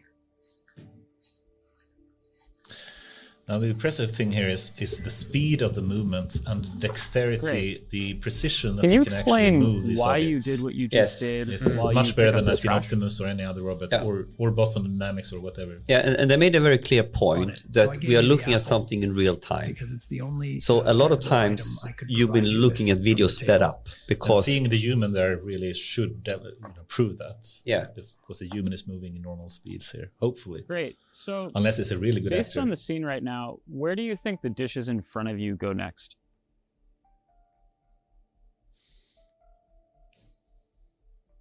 The dishes on the table, like that plate and cup, are likely to go into the drying rack next. Great. Can you put them there? Of course.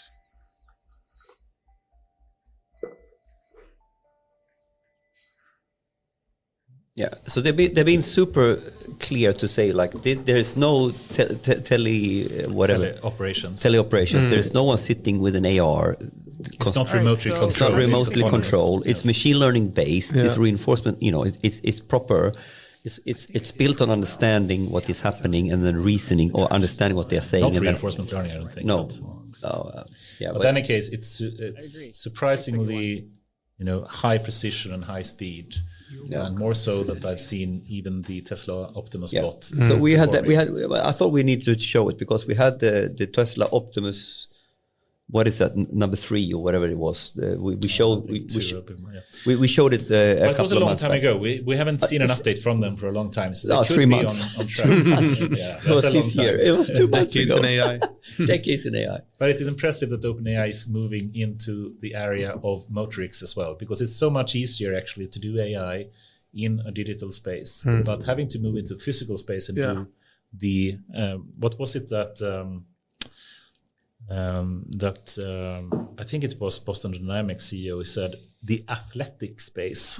So he compared like digital to athletic. And it is, we know that motorics and having motor control in a real physical space is so much harder than just, working in a virtual environment. Yeah. And this is then a partnership between OpenAI and a company called Figure. Yeah. But you said Figure is fairly new company as well. Yes. Yeah, well, I think didn't they know have that. some I years, thought- but they haven't been public at least. No. They've probably been around for a number of years, but they haven't really been public about it. And my point is a little bit like, so why are OpenAI doing this? And I think it's part of the whole topic.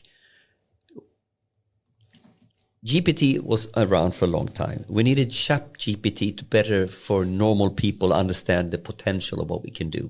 And once again, just by showcasing and moving into robotics, it becomes way more tangible where this is going. Yeah.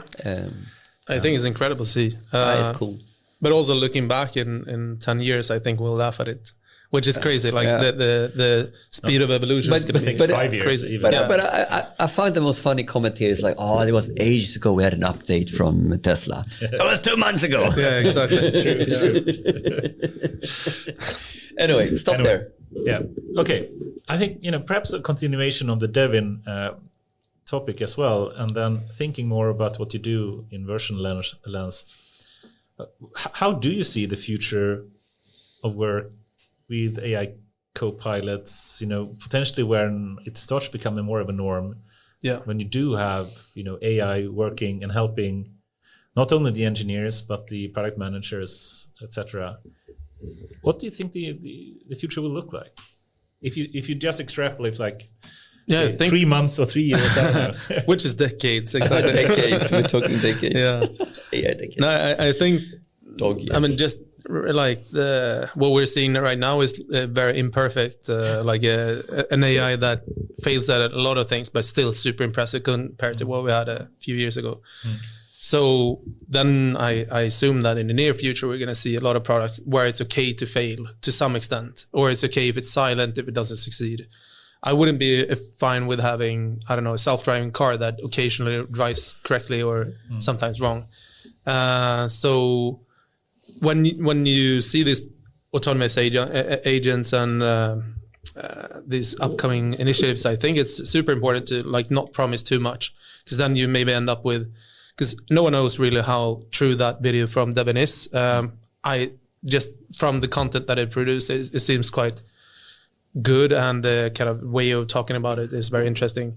But to really have an agent that's delivering something of value, I think it's going to be super important that it's not promising too much. It's okay if there isn't a kind of a consensus about what's true and false, and like then it comes down to delivering something in the space where maybe a human has to help out a little bit. So if you are building code, writing code, or writing text or something, a human probably finishes it, but it doesn't go to production or like the end user before that. But you say something here that actually gives pointers to how to invest and how to think about that and which use cases we should focus on first. Because AI autonomous agents is real already, but of course you're not going to start with the most critical or dangerous cases. Yeah. Even if that's where they have their true potential. It's basically more smart to start where it doesn't have any. And there's a lot of low-hanging fruit. Low-hanging fruits. Yeah, many of exactly. them. There's a ton of that. Like I mean, say Google Maps, for example, giving a route, they're probably used AI for ages on giving me a route on that. Like, I don't know what the perfect route is, but I'm fine with the route that gave me. And sometimes I'm like, why did you choose to go right here instead of left or whatever? But most of the time, it's great. And that's a good use case for an AI that's like quite often right. It's often enough right. And I also think that it's super important that it's going to be integrated into the tools that you have. Because if it's actually going to be a co-pilot, I mean, or a colleague or whatever, like I don't want the colleague to ask me to go to another tool just because I have a colleague. There's a serious tool fatigue. So I really want to use like the few tools that I'm in love with. So, but I love that comment and I think to some degree, even the whole BI industry went the wrong way here when they started to building BI tools going in, we're all using them but it actually takes us out of our workflow to go to my whatever BI tool I have. And I think this is now being adjusted. So when we come to AI agents, we have learned from that mistake. Yeah. We shouldn't have reporting on the side or analytics on the side. We need to augment the workflow. Yeah. And that I think that's some profound topics here that you're mentioning actually. Yeah. That we've missed a little bit 5 years ago. So if whatever I'm doing during my day, like I don't want to use another tool or change my pattern of behaving. I really want to keep that, but just at the right time getting a suggestion on what to do, or like, hey, watch out, there's a car coming to the left. And then I'm like saving my life thanks to an agent being on the side of my head or whatever. Makes total sense, doesn't it? Yeah, exactly. I don't want to like look in an app and like, hey, there's a car to the left, and then I'll die. But it's yourself. You even started with the web application and you thought, that is wrong. Yeah, exactly. Yeah, easy mistake to make, right? And the whole BI industry went down that path. Yeah, and if you don't listen to how people want it, like users don't want to change their behavior more than ever, then I think you're going to be screwed. And you used the word here, I think we've heard it before, tool fatigue. What is tool fatigue? So, I mean, looking back at the like App Store in 2008, 9, 10 or whatever, people are super interested in downloading apps. The opposite is true now, like about adopting new tools. So I'm actively looking for which tools I can remove to optimize my workflow rather than adding new tools. And if I'm adding a new tool, it really needs to really make sense. Yeah, it really needs to make sense, and it has to be integrated to the tool that I'm using and be really seamless and frictionless. So the tool fatigue is the tiredness of new tools and new apps. New apps. But perhaps this kind of movement into more LLM-based future, where text is like a unified way of communicating between humans and perhaps applications in the future, could make it possible to, more quickly adapt to a new tool that comes up, and you don't have to learn how to use it really. You can just type, speak, or look at it, and you will use your human senses to interact with it. I think so. In a nice way. I think so. But then, if you think more about the potential future, and just try to be really philosophical here and speculate, what will be the competences that humans need to have? If you take the product manager, for example, role, I guess potentially you could start to be more creative, thinking, what happens if we move the application in this way? And what do you think? If you just were to go really crazy here and think like 5 years ahead, how will the... To me, it's like the same as going back 5 years. It's all about motivation and why am I doing something? And in the future, it's more than ever, I think, going to be about why I'm doing something. Because right now I'm doing a lot of things because I have to, but I really, really want to offload it to someone. If I had money, I would probably pay someone to do it. But there is no like cheap enough option. But if you have enough money, then you can do what you really, really get motivated by. So the kind of accessibility for tools or the ability to switch away the things that you don't want to do is going to increase, I think.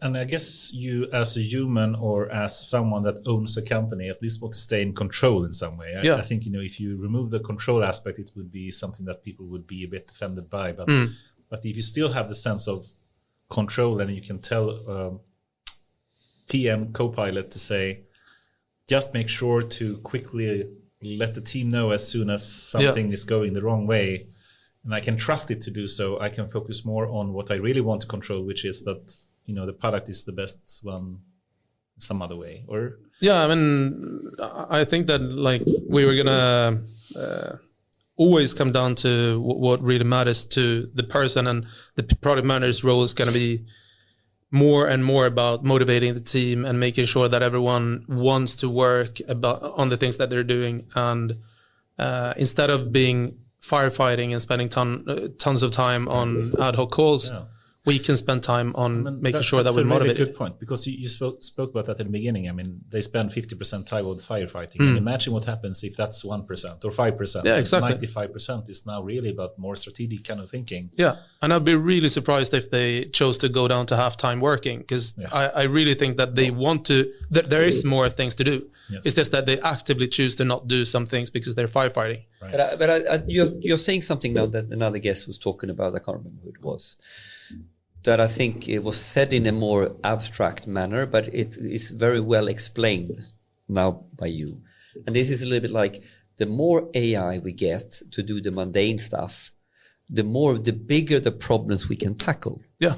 And the bigger the problems we can tackle, I think it was said in relation to climate change or whatever. But if you take that down to the team again, and you take it down to the product manager role, is really, you want to tackle the bigger problems, but you're stuck with the firefighting. Yeah, exactly. Bullshit work many times that gets stuck somewhere, but if you don't put management attention on it, it's still stuck. Yeah. And this is, to me, we will be able to focus on the bigger topics, the bigger problems, the more interesting questions as the product manager. 100%. And I think that the fact that I can't deliver a full junior developer today to you today is super frustrating for me. I want to do it today, and in the future, in 5 years, I'll be able to do it, maybe not in a day, but in a month. But now it's going to take us more than a month. So I think like the vision is there. It's just a lot of mundane tasks, not necessarily Monday, but there is a lot of tasks that I have to do. They're not mundane, they're really hard, but they are firefighting type. Reactive.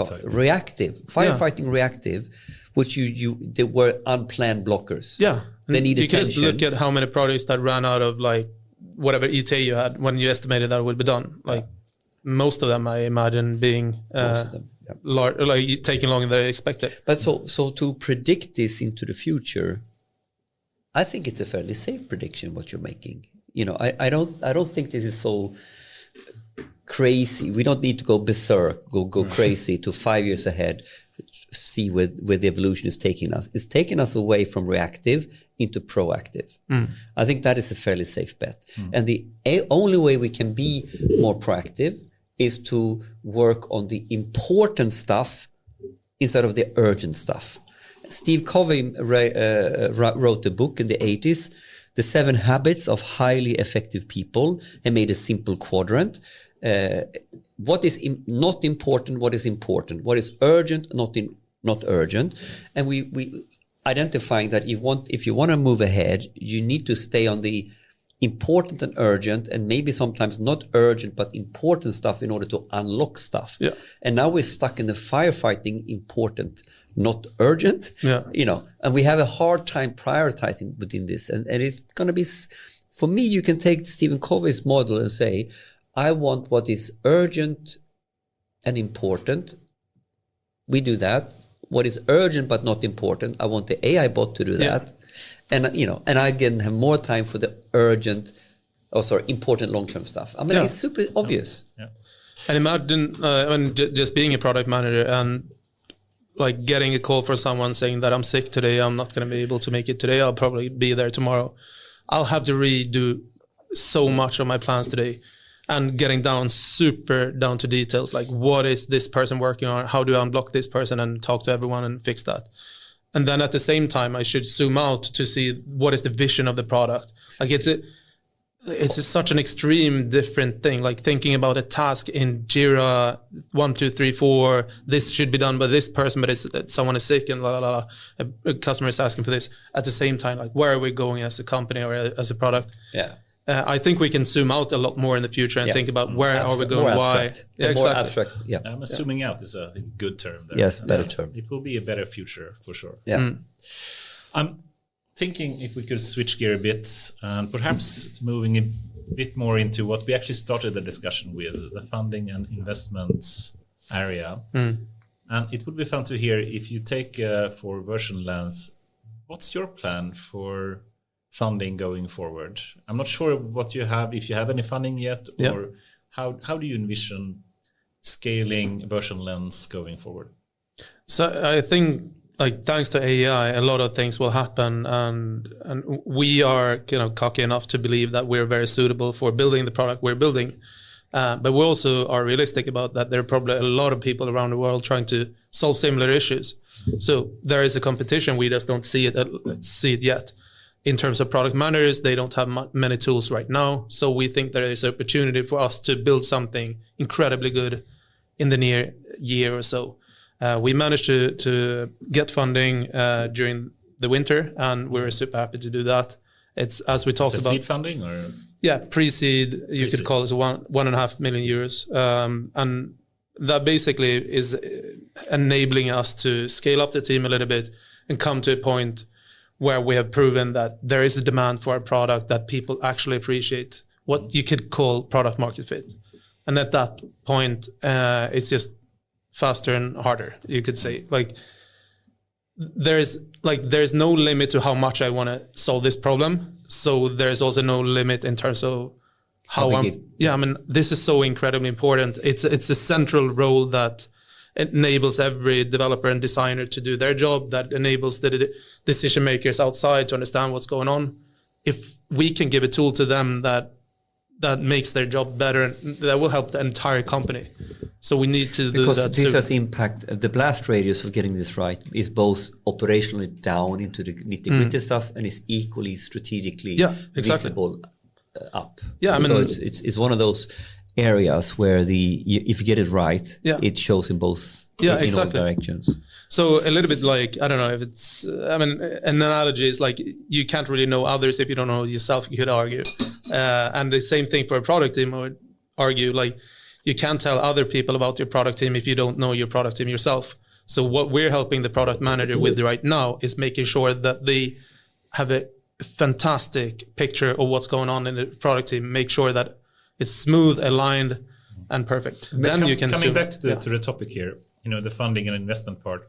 So you have an initial, you still call it a pre-seed of 1.5. Yeah, I think that's maybe the upper limit of pre-seed. Yeah. Okay.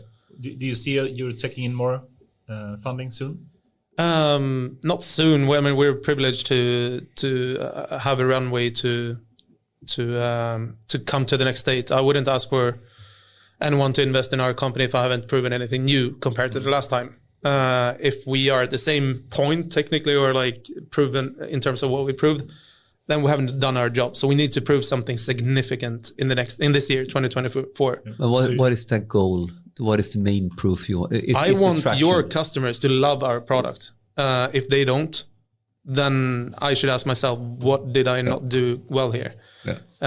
So if I manage to get people around me to feel that if Versionless takes the product, if they go bankrupt, I'll ship in money so they don't go bankrupt. That's my job, to make sure that people get the real sad if we go away. Traction. It's like showing proven traction. Traction is super important. So obviously building products, but I would argue the technical aspect of building a product, we are confident that we can technically build it. That's the easy part. But the hard part is making sure that we build a product that the market wants. Market fit, adoption. Exactly. Moving up the adoption curves, crossing the chasm. Yeah. So I want to be inside of everyone's head and understand what is the fundamental job that we're doing for you. Yeah, I see you moving back to the sorry all the time here, and I'm trying to I get emotional. And I'm trying to also have listeners that's interested in learning how do you properly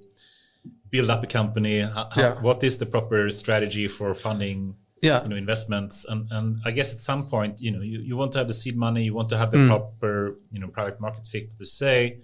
And then you have a certain runway, you have a certain burn rate that you're operating at. Do you have any a runway that you're looking at right now? I mean, our job is right now. So basically, if you raise money before you have revenue, which we did to some extent, you could argue, but very little revenue, then the equation of when you're running out of money is just like you're more or less only going to have losses until you have revenue. So we are right now improving or increasing the revenue that we have to, which will buy us a longer runway. But the goal with it is not to last longer with the funding that we have right now, but it's to prove that people want to buy this product. You're not aiming for break even now, right? Or are you? I would never say no to it, but I would also argue that maybe we didn't invest enough in the product. Because if there's a huge need for the product, then we should build harder. So to some extent, it's great if we can be profitable by maybe hypothetically firing people, which God forbid would happen. But that would be a fantastic case if we could be profitable. But maybe I actively try to not be, just because I want to build the product that people scream for. I mean, I guess there's a question about, you can go lean, I have some, side business, we go super lean, we're not really, hitting the drums trying to scale quickly. But I think for a lot of investors, they really want, if they are investing in them, to scale as quickly as you possibly can, and not even aiming for a break even potentially. But I guess you can think, in different spectrum 100%. Here. I mean, I had a poster business back in the days that like made a poster out of your Instagram pictures. I never had an intention to become a super rich person. That was a busy case. I just wanted to like physically make something out of all the images that you're posting. So it's about what you want to build, I guess. And in that case, I made it manually. I made a poster for my sister, and I saw in her eyes how happy she was when she got the poster. So I was like, I want more people to be that happy. But I couldn't really figure out a way, and I didn't have the ambition to kind of scale that to something larger. But in this case, I feel that there are millions of product managers that actively suffer and burn out, that like we're not saving like their lives, but I think we're saving their roles, because a lot of people are quitting being a product manager because it's so tough. And I think that needs to be fixed, and that is not an easy or cheap problem to fix. I think it's a super important and I think it's well worth investing the time you're doing. I think so many people and companies will make a huge value from it. But okay, if I understand it correctly, you will if you were to make break even now, then good. But even if you were to come to some break even and you make some profit, wouldn't you still want to have another investment? Yeah, I mean, we will definitely. I mean, the market is so big that we're addressing that we can't do it with the 7 people we're now. Like, we cannot reach 1 million users or customers with 7 people. Maybe, I mean, we're probably hearing about the $1 billion one-person company that. Yes, that is an interesting thought. That's a funny, That's an interesting thought, actually. I was cool that you say that. Potentially, the first one-man unicorn. Exactly, and they have a bet about it. So I haven't placed my bet. I haven't been asked, but you think it can happen? Yeah, 100%. Yeah. I mean, I think it's a no-brainer. Like, I mean, if you would ask me, like, do you think it's possible in a million years? Of course. And I think that humanity will be around in 1 million years.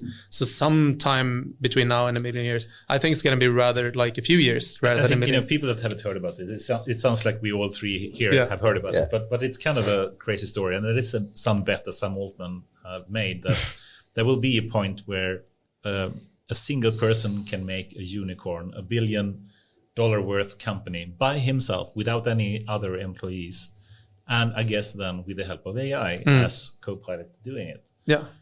I mean, you built WhatsApp with how many were there? 10, 15, 20 people or something. That was $1 billion company without AI. So I mean, someone will create a game like Flappy Birds or something, one person, and get everyone and get addicted. Okay, so the next bet is the first 1 billion unicorn will be a game. I would believe so, to be honest. Maybe, but I don't think it's unlikely at least. But let's go in. Okay, so let's take another add-on question to this. So we are, when you're looking now at VC and investing in the runway, when do you start thinking about, okay, I need more money for the core product, and now I need more money to scale up operations, marketing. If I really want to go global, I need to have a huge marketing spend on advertising in all these, So how do you understand that journey? What is your learnings on when to spend on product, when to spend on marketing, and how you see it now? Yeah, I think one thing that we were tested quite hard on during the fall when we raised money was, what are you going to use the money for? Like, why do you need this money? And if you don't really know what you're going to use it for, if you're saying like, I will spend a lot of money on marketing, like doing a campaign that's going to cost me €1 million or something, and you haven't proven that people want your product, then you're basically flaming money. And that doesn't sound like a good investment to me. But if you are like, okay, we have a product that people want, that are buying, we have a message on our kind of on the internet that we can convert from ads to a customer, more or less break even on every customer's acquisition, and the value from the customer is about the same. The acquisition cost and the value is about the same. Yeah, then maybe, okay, do you think you can increase this by spending more money on our marketing? Then maybe that's what we should raise money on. So if you know what you're going to use it for, then definitely I think it's a potentially good idea. But what you said here, do you think that has changed? That we highlighted in the early part of the pod that the when and how you get money has changed a little bit. Would you say that what you're going to use the money for and how concrete and clear you need to be on that? We need this much money to take our product to this step. Then we need this much money in order to drive a sales and marketing operation.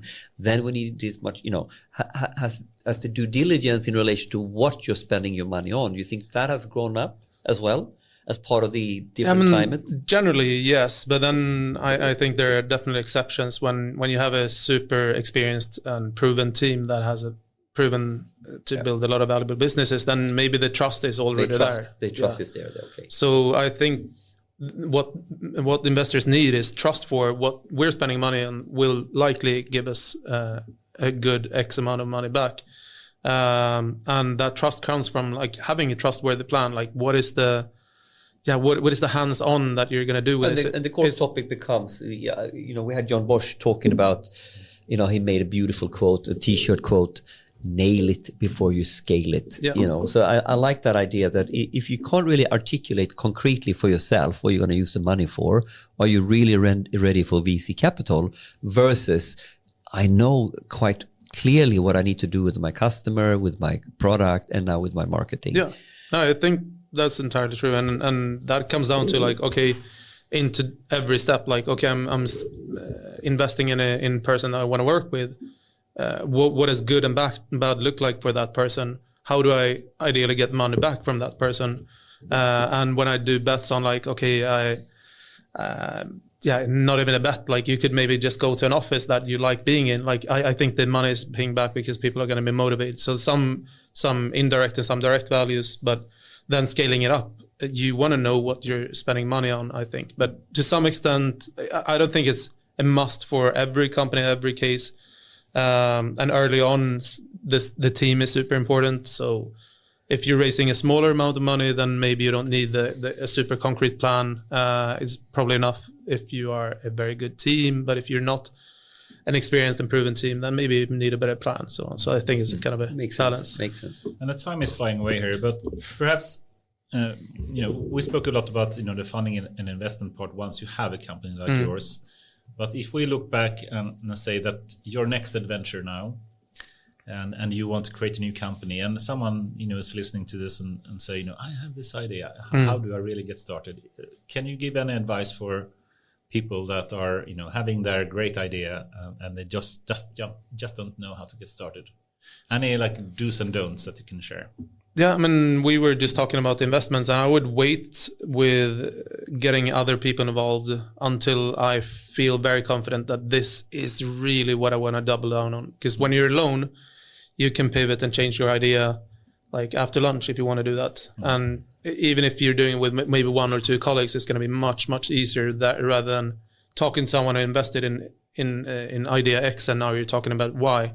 and then that changes everything. So how I would do it practically is probably try to bootstrap and figure out what I want to do as a side project, or if I'm fortunate enough so I can do it full time, you're lucky. But realistically, maybe on the side, on the evenings, on weekends, try to figure something out that actually gets in someone's hands, that solves something that they're willing to commit a little bit of money to. Like, then you've proven that like someone is actually willing to put the money where the mouth is. So there is a value in the bootstrapping ideas in the early. I mean, like to really be able to be concrete enough. What is it that I'm doubling down on? Yeah, and I mean, like there is a process to figure that out, and that you cannot avoid that process. Is my view. Yeah, no, definitely. I mean, we pivoted a couple of times before we raised money, and I'm super happy we didn't raise money before we did. Yeah. So I think there's some people, I'm not saying everyone, but some people maybe see raising money as almost winning a lottery ticket or a lottery, like just winning money. And I think like you need to understand that comes with a lot of responsibility, and also understanding that it's going to be harder to move the ship because the ship just got larger. But if you're like a small rib boat, then you're going to be really fast at just moving around, and now you're stealing a line. One last angle to maybe finish this up.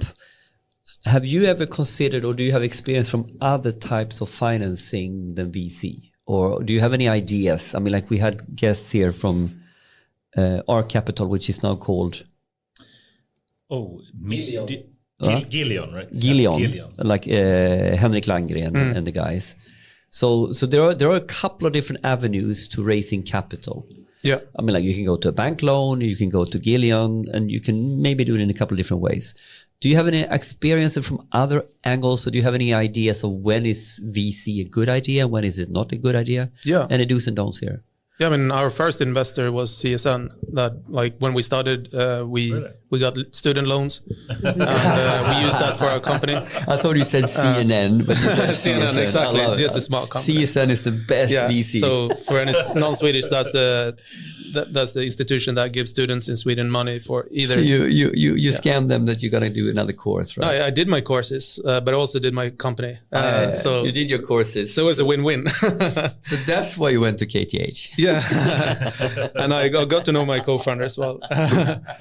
But that was where we started, and then when we were like doubling down on the company, we in that first company, we basically set our salaries to a minimum. I think it was 0 for 18 months or something. Looking back, I don't know how we survived really. Like it was from something that I don't know really. But at that point, we had a amazing CEO, Rasmus Wallander, that was really good at talking to some angels that wanted to invest in us. And I think partially they wanted to invest in him because I would want to if he started a company today.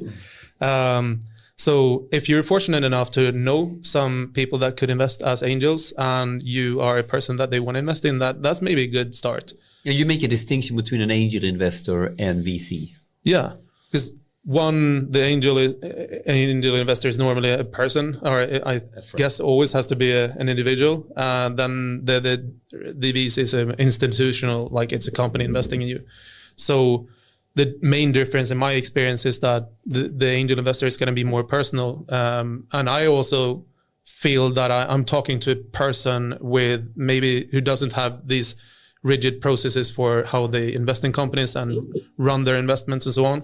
So both in terms of the person you're talking to or the VC that you're talking to is going to be structurally quite different, I think. But you could potentially get some upsides from that personal investment from the angel, who may feel a stronger incentive to reach out to their network if they have a big one to connect you to their customers, whereas a VC may see you 1 in 100 in a portfolio. Yeah, I mean, more like that. Maybe, who knows? Who knows? So to some extent, maybe you want to find an angel investor who you think could be a very good fit that stand by you when shit hits the fan. Like it's going to be, I guess what you really want to find is someone who who you really want to talk to on a rainy day.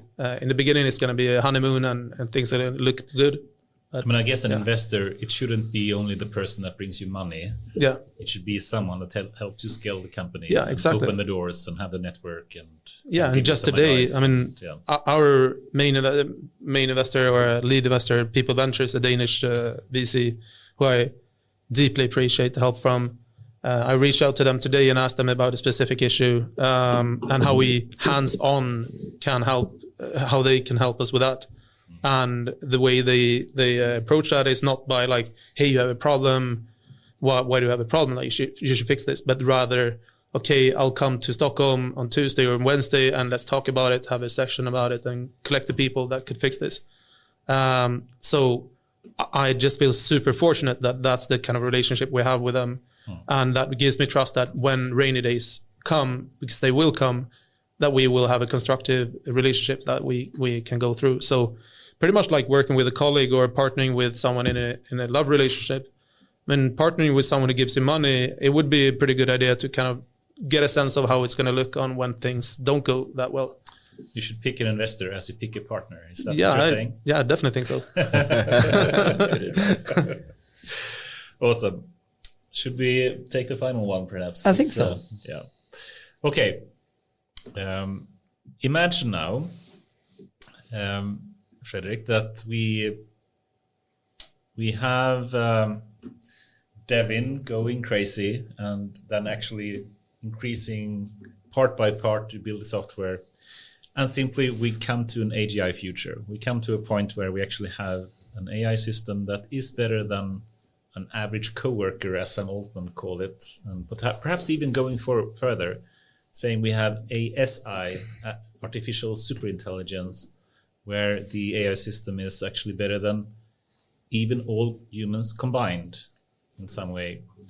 Then you can think, in two extreme scenarios here. One is the dystopian, nightmare. We have the Matrix, the Terminator, and the machines are trying to kill all the humans. That could be one future. And the other extreme would be the utopian version of it, where we live in a world of abundance and we have solved all the challenges that we have in our society. There is no more wars. We have solved cancer. We have, solved fusion energy. So energy is free, basically. And we are free to pursue whatever passion and creativity that we may have. How do you see potentially a future like that would look like? And do you believe that will happen? I actually know the answer. Just kidding. I love that entry point into this conversation. I actually know the answer. Yeah, and I mean, I'm a born optimist, and I think it like a skeptical optimist, I would say. Like there are definitely going to be some problems along the way when people get challenged about their like on their jobs. Say the creative artists that we see today in Hollywood and so on, they are kind of raising the issue that is apparent now, and we're going to see that all over, I think. But that's from a kind of a history perspective of humanity, I think that's going to be just like a frame in the history of humanity. So it's a transition to something else. Yeah, and during that transition, it will be some hardship. Yeah, and I value spending time with my cats so much. And if I could just have, say, 4 more hours every day, I would spend it with them. Just imagine if I could have a world where I can walk around with my cats and there was some assistant that made sure that they didn't run away or got killed by a fox or anything. I'd just be chilling with my cats and someone would help me making sure they're still there and healthy and so on. So I think there are going to be some major hiccups where people really suffer. But a lot of innovation, or most innovation, I think, comes from problems. So we will have to face these problems to see a solution coming up, because the solution is not going to be there before the problem. So we're going to have a lot of problems first, not coming all at the same time, but a pretty substantial amount of big problems, I think. And then we're going to solve them. And the motivation as a species is to survive, I think. So, yeah, I mean, technically, humanity could be eliminated today if the wrong person got the right power and so on.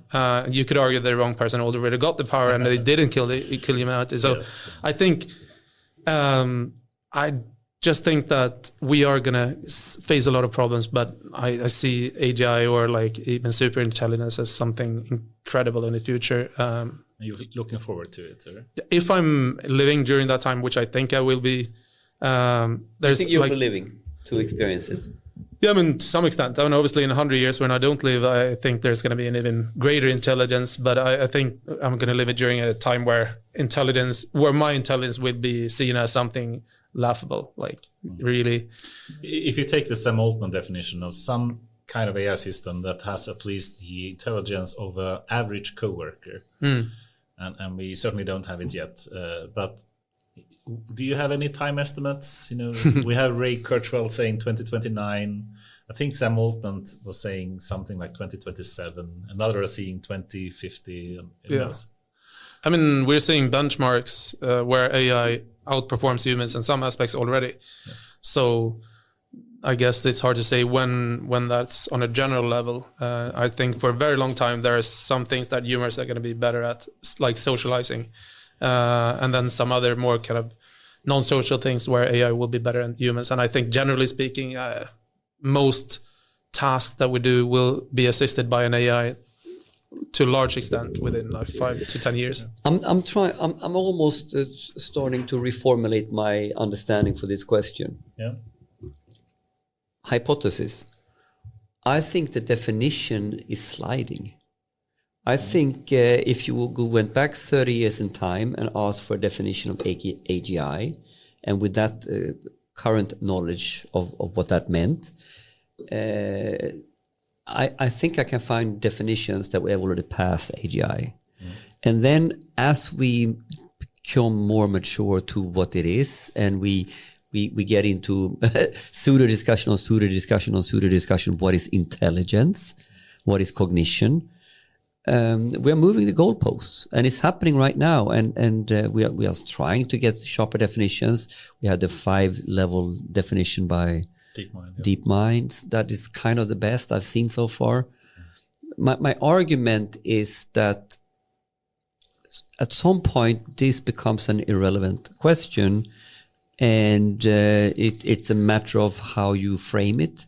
We have passed it or we have not passed it. And the point will be, at some point in 2050, we will look back at it and say, I guess we kind of passed it in 29 or 27. And then we can have a detailed argument about, was it this event or this event? And it won't matter. Yeah. So we will pass it and we won't understand it until 10 years after. That is my hypothesis. I agree, actually. And it will be more the boiling the frog rather than the hard takeoff kind of AI. Yes. So some people are arguing like it will be some single event, some company that come up with a super innovative solution, and suddenly we have AGI. And I do not believe in that scenario at all. And it's that whole rapid... Marcus Tegmark, Leave 3.0, he makes a forward, an introduction. Have you read the book? But where he sort of makes a storyline, like a science fiction storyline, that something happens and it goes in a really rapid, and it's actually what his argument, it's happening super rapidly, but it's happening in stealth. So the AI is there, and most of the world don't even understand that it's an AI, pulling the strings. Yeah.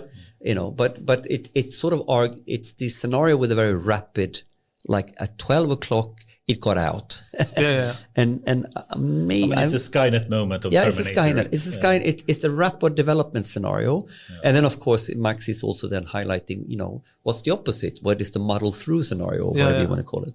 And I think it's going to be, if you look at human evolution, it's going to be one of those moments. They didn't know the printing press was a revolutionary thing when they did this first 2 ones or 3 ones. They can look at that in hindsight. And I think it's going to be the same. I think also like looking at opinions and how our opinions are being made or built, that's already to some extent driven by an AGI. Because a lot of opinions like on how you should look and how you should behave and the ideal about people is not made by humans themselves. Like if you would actually ask a person, like, do you like the fact that you have to look in this way or that the ideal is in this way? I think the answer is no. I don't have any statistical proof, but I'm surprised if most people would say like I am actually driven by my own ideal and so on.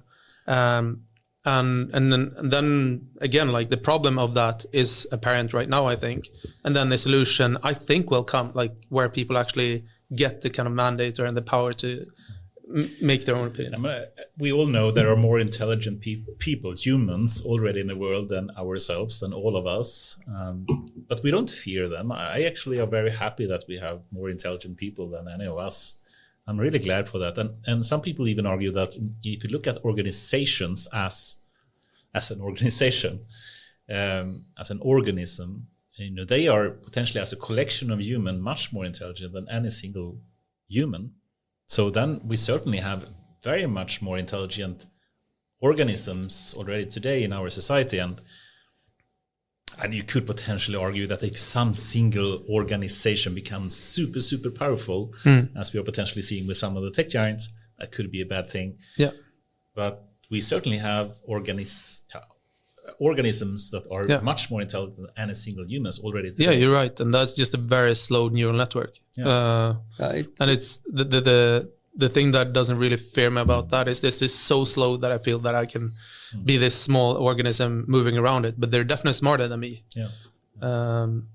This was a good exploration this time. This is the sort of final question statistic that we are building up over at least 20. We should gather this. We need to gather some data. Moduli made some studies. good data on this last time. We need to ask them for a deep dive on this data. Because we've been asking the same question, and it's an interesting. Well, let's continue that after the camera goes off here. So, with that, I'm super happy that you came here, Fredrik Stockman, and hope you can stay on for some more off-camera after work discussions. Yeah, it was super nice to be here. So Good thank fun, you very man. much. Yeah, Thanks. yeah, it's super nice people. So thank you so much for having me. Thank you. Cheers. Bye. Yeah,